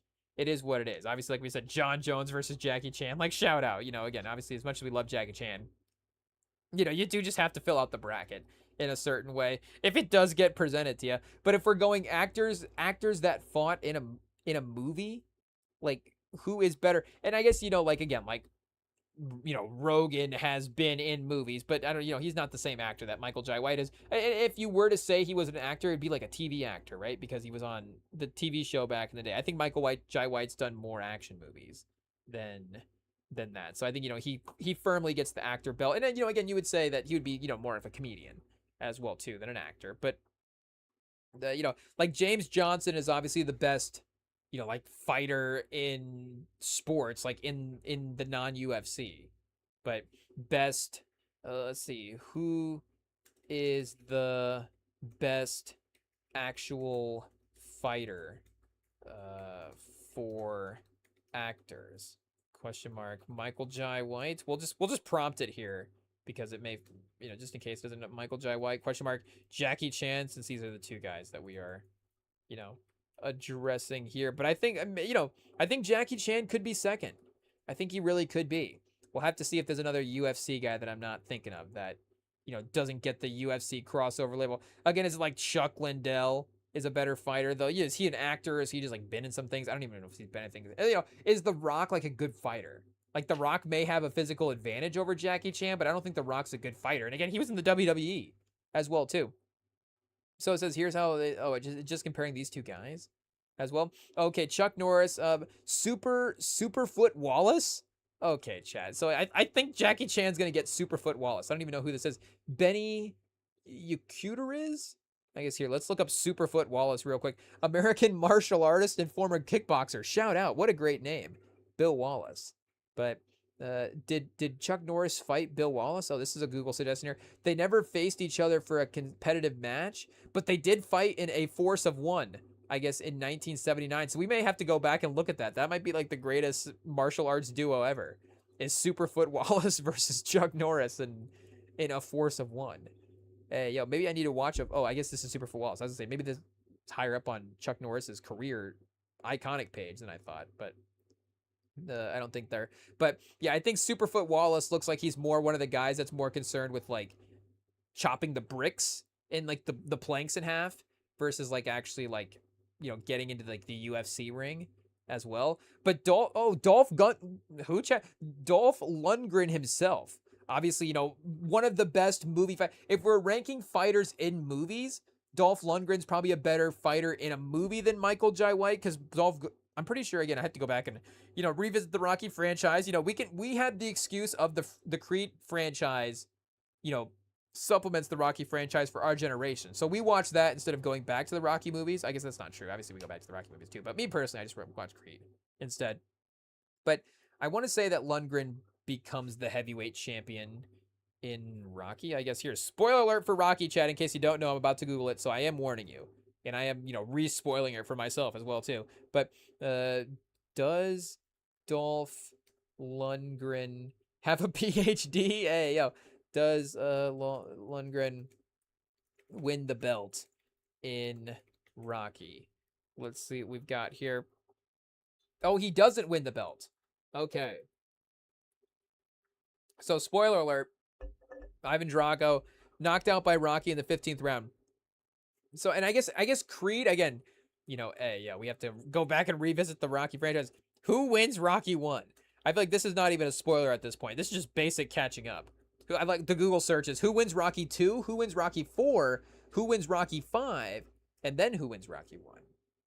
But yeah, okay, so yeah, Creed won the original Rocky fight. There we go. Okay, we're locked back in on the pre-Rocky backstory. We got it. But the point is, either way, going into the 15th round as the heavyweight champion is still a good case for better in-movie fighter than, Jackie Chan. I guess we'd have to go back and see, his career if he ever won a tournament in a fight in a movie. I guess, not talking about his real fighting career, but the fighting career in a movie. But I guess I didn't know Dolph Lundgren himself was also a karate and black belt, so it's a good thing we didn't invite him on the pod and get him mad, chat. Hey, yo, we're like, this is gonna be funny. We're gonna get Ivan Drago in here and get Ivan Drago upset, and it turns out he's 4th degree black belt in karate and gets us down. But also Jet Li as well, too. 5-time Chinese national wushu champion, exhibition forms based, but possesses extraordinary technical position. So see, that's the thing again. Like, I don't know if some of these things are more like, and I don't want to get people mad. I don't want to call them gymnastics, but I don't know if you start borderlining on more gymnastics versus fighting ability. But Chuck Norris, former professional middleweight karate champion, held the title for consecutive. In which thing though? In which thing? And honestly, a 10th degree black belt in Chuck Can Do. This honestly looks like a version of martial arts that he might have made up himself. No disrespect to the originators of Chun Kun Do, but it does look like it very similar to Chuck Norris's name, though. It just is what it is. And again, it says professional middleweight karate. Like, professional could be professional at any level. So I don't know, again, if that's the case. Oh, Jean-Claude Van Damme as well, too, former semi-karate kickboxing competitor, but nobody else. So but who is the best? But who is the best overall? I guess in general is what we want to know. We shouldn't have limited it to those two guys. But again, maybe the tier of separation is just that big, I guess, as well. It says Jackie Chan, the most arguably legendary martial arts in cinema history. His background is promoted in aerobatic and performance training rather than real-world combat. But that doesn't matter. See, we're talking about the fact that from a movie standpoint, we believe that he can go out there and just mow down a whole group of henchmen. It is what it is. Oh, Bass Rutten, I guess. Oh, it says Chuck Norris is better than Michael Jai White. I mean, rest in peace to the legend. I don't know about that, but Chuck Norris is the best actual movie fighter of all time, combined with his high level of Brazilian jiu-jitsu. And that is something, Chuck Norris, born in the wrong era, honestly. He had a great career when he did, but was he born in the wrong era? Like, if he was doing jiu-jitsu now, it would be much more maybe translated on the screen. Like, again, obviously he was maybe more focused on some of the stand-up stuff back then as well. But it says best for on-screen mastery, Jackie Chan and Donnie Yen as well, too. Do have to shout him out there. Obviously, get the shout out to Bruce Lee as well. So really no love for Michael Jai White. I guess, yeah, Bas Rutten, though. I don't know if Bas Rutten's like an actor the way that Michael Jai White is. A former UFC heavyweight champion, though, I guess, again, he has, achieved more there as well, too. Okay, let's look up Bas Rutten's filmography. Okay, actually, let's just... Bas Rutten top 5 films versus Michael Jai White. Top 5 films. This is the real duo, chat. I guess you do get 5 rounds in a heavyweight fight, so there we go. Bas Rutten top 5 movies versus Michael Jai White top 5 movies, 5 rounds. Let's see what we get here. Who ultimately is the best actual movie fighter of all time? Jackie Chan, best visual fighter of all time. Who is the best actual fighter of all time? So we've got Black Dynamite versus Here Comes the Boom. I mean, not even close. Michael Jai White. Easy there. Blood and Bone versus Sinners and Saints. I honestly don't even know these Bas Rutten movies. Unless these are other movies and I'm thinking like Bas Rutten starring vehicles. Sinners and Saints 2010. I mean, hey, yo, Coogler took the idea from a Bas Rutten movie. I think, Chad, is what we got here. Is he the star? Oh, Johnny Strong is the star of this movie. I don't know who that is. Yeah, Bas Rutten's just like the 17th man in this movie. Oh, Method Man is in this. Whoa. And it's on Tubi. I'm back, chat. Oh, we'll throw it on. But I don't know if he's a main part of this. Sinners and Saints. Oh, and it's about New Orleans. Oh, chat. Now they're cooking. And it's got Method Man. Okay, I see the vision. I see what Bas Rutten was thinking. But, again, Michael Jai White stars in these movies, right? Blood and Bone. Oh, chat. Hey, yo, obviously the children of Blood and Bone, in the works right now. But, the original Michael Jai White thriller as well, too. I don't know if they're going to take some borrowing from that. Probably, well, I don't know how closely they are sticking to the what do you say, to the DVD there. Hey, yo, chat. I was panicking because we have the iconic scene, of course, where Jackie Chan and Chris Tucker are seeing the vehicles on the street and having to lay down as the trucks pass over them. I mean, real scary stuff. There are these clips on Instagram that I see of this guy that has himself, like, I guess, spoiler alert, he has himself edited onto the highway. I guess we don't want to give up his magic, but he's got himself, like, on the highway playing basketball as, like, this truck approaches, and then he, like, slips and falls. So it's a little like that as well, too. But again, this spoiler, it might be fake. It is what it is. But either way. Oh, and that's right. The Michael Jai White's in The Dark Knight, but I guess Bas Rutten's in Paul Blart Mall Cop. So yeah, Michael Jai White might go 5 for 5 here. Honestly, I didn't even know Bas Rutten was in 5 movies, to be honest. It says the breakdown. Bas is a blast in ensemble action flicks, but Michael Jai White made history with one of the... Oh yeah, this got Spawn on the list here. Yeah, Spawn is easily... I mean, between Spawn and the Black Dynamite movies, Michael Jai White is great. But yeah, I mean, he's gonna easily knock out Bas Rutten here in this competition. It is what it is. But shout out to, again, Jackie Chan as well too. I think in a battle of stunts, he definitely has a chance. It is what it is. But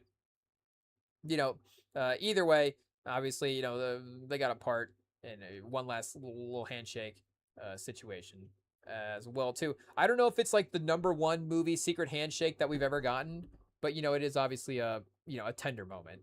The guys displaying their friendship as well too. But hey, yo, chat, we are gonna have to close this one out on a rush because speaking of rush hour, we are gonna have to rush over to the theater and actually finally catch this Spider-Man movie in all. So like I said, we will be back Tuesday night, and I hate to we rush through the rush hour pod. Maybe it's fitting as well too. I don't know. But and I guess even going, there's so much we could even say about this as well too. Going back to the sequel talks, like we don't even normally do like sequels before the originals.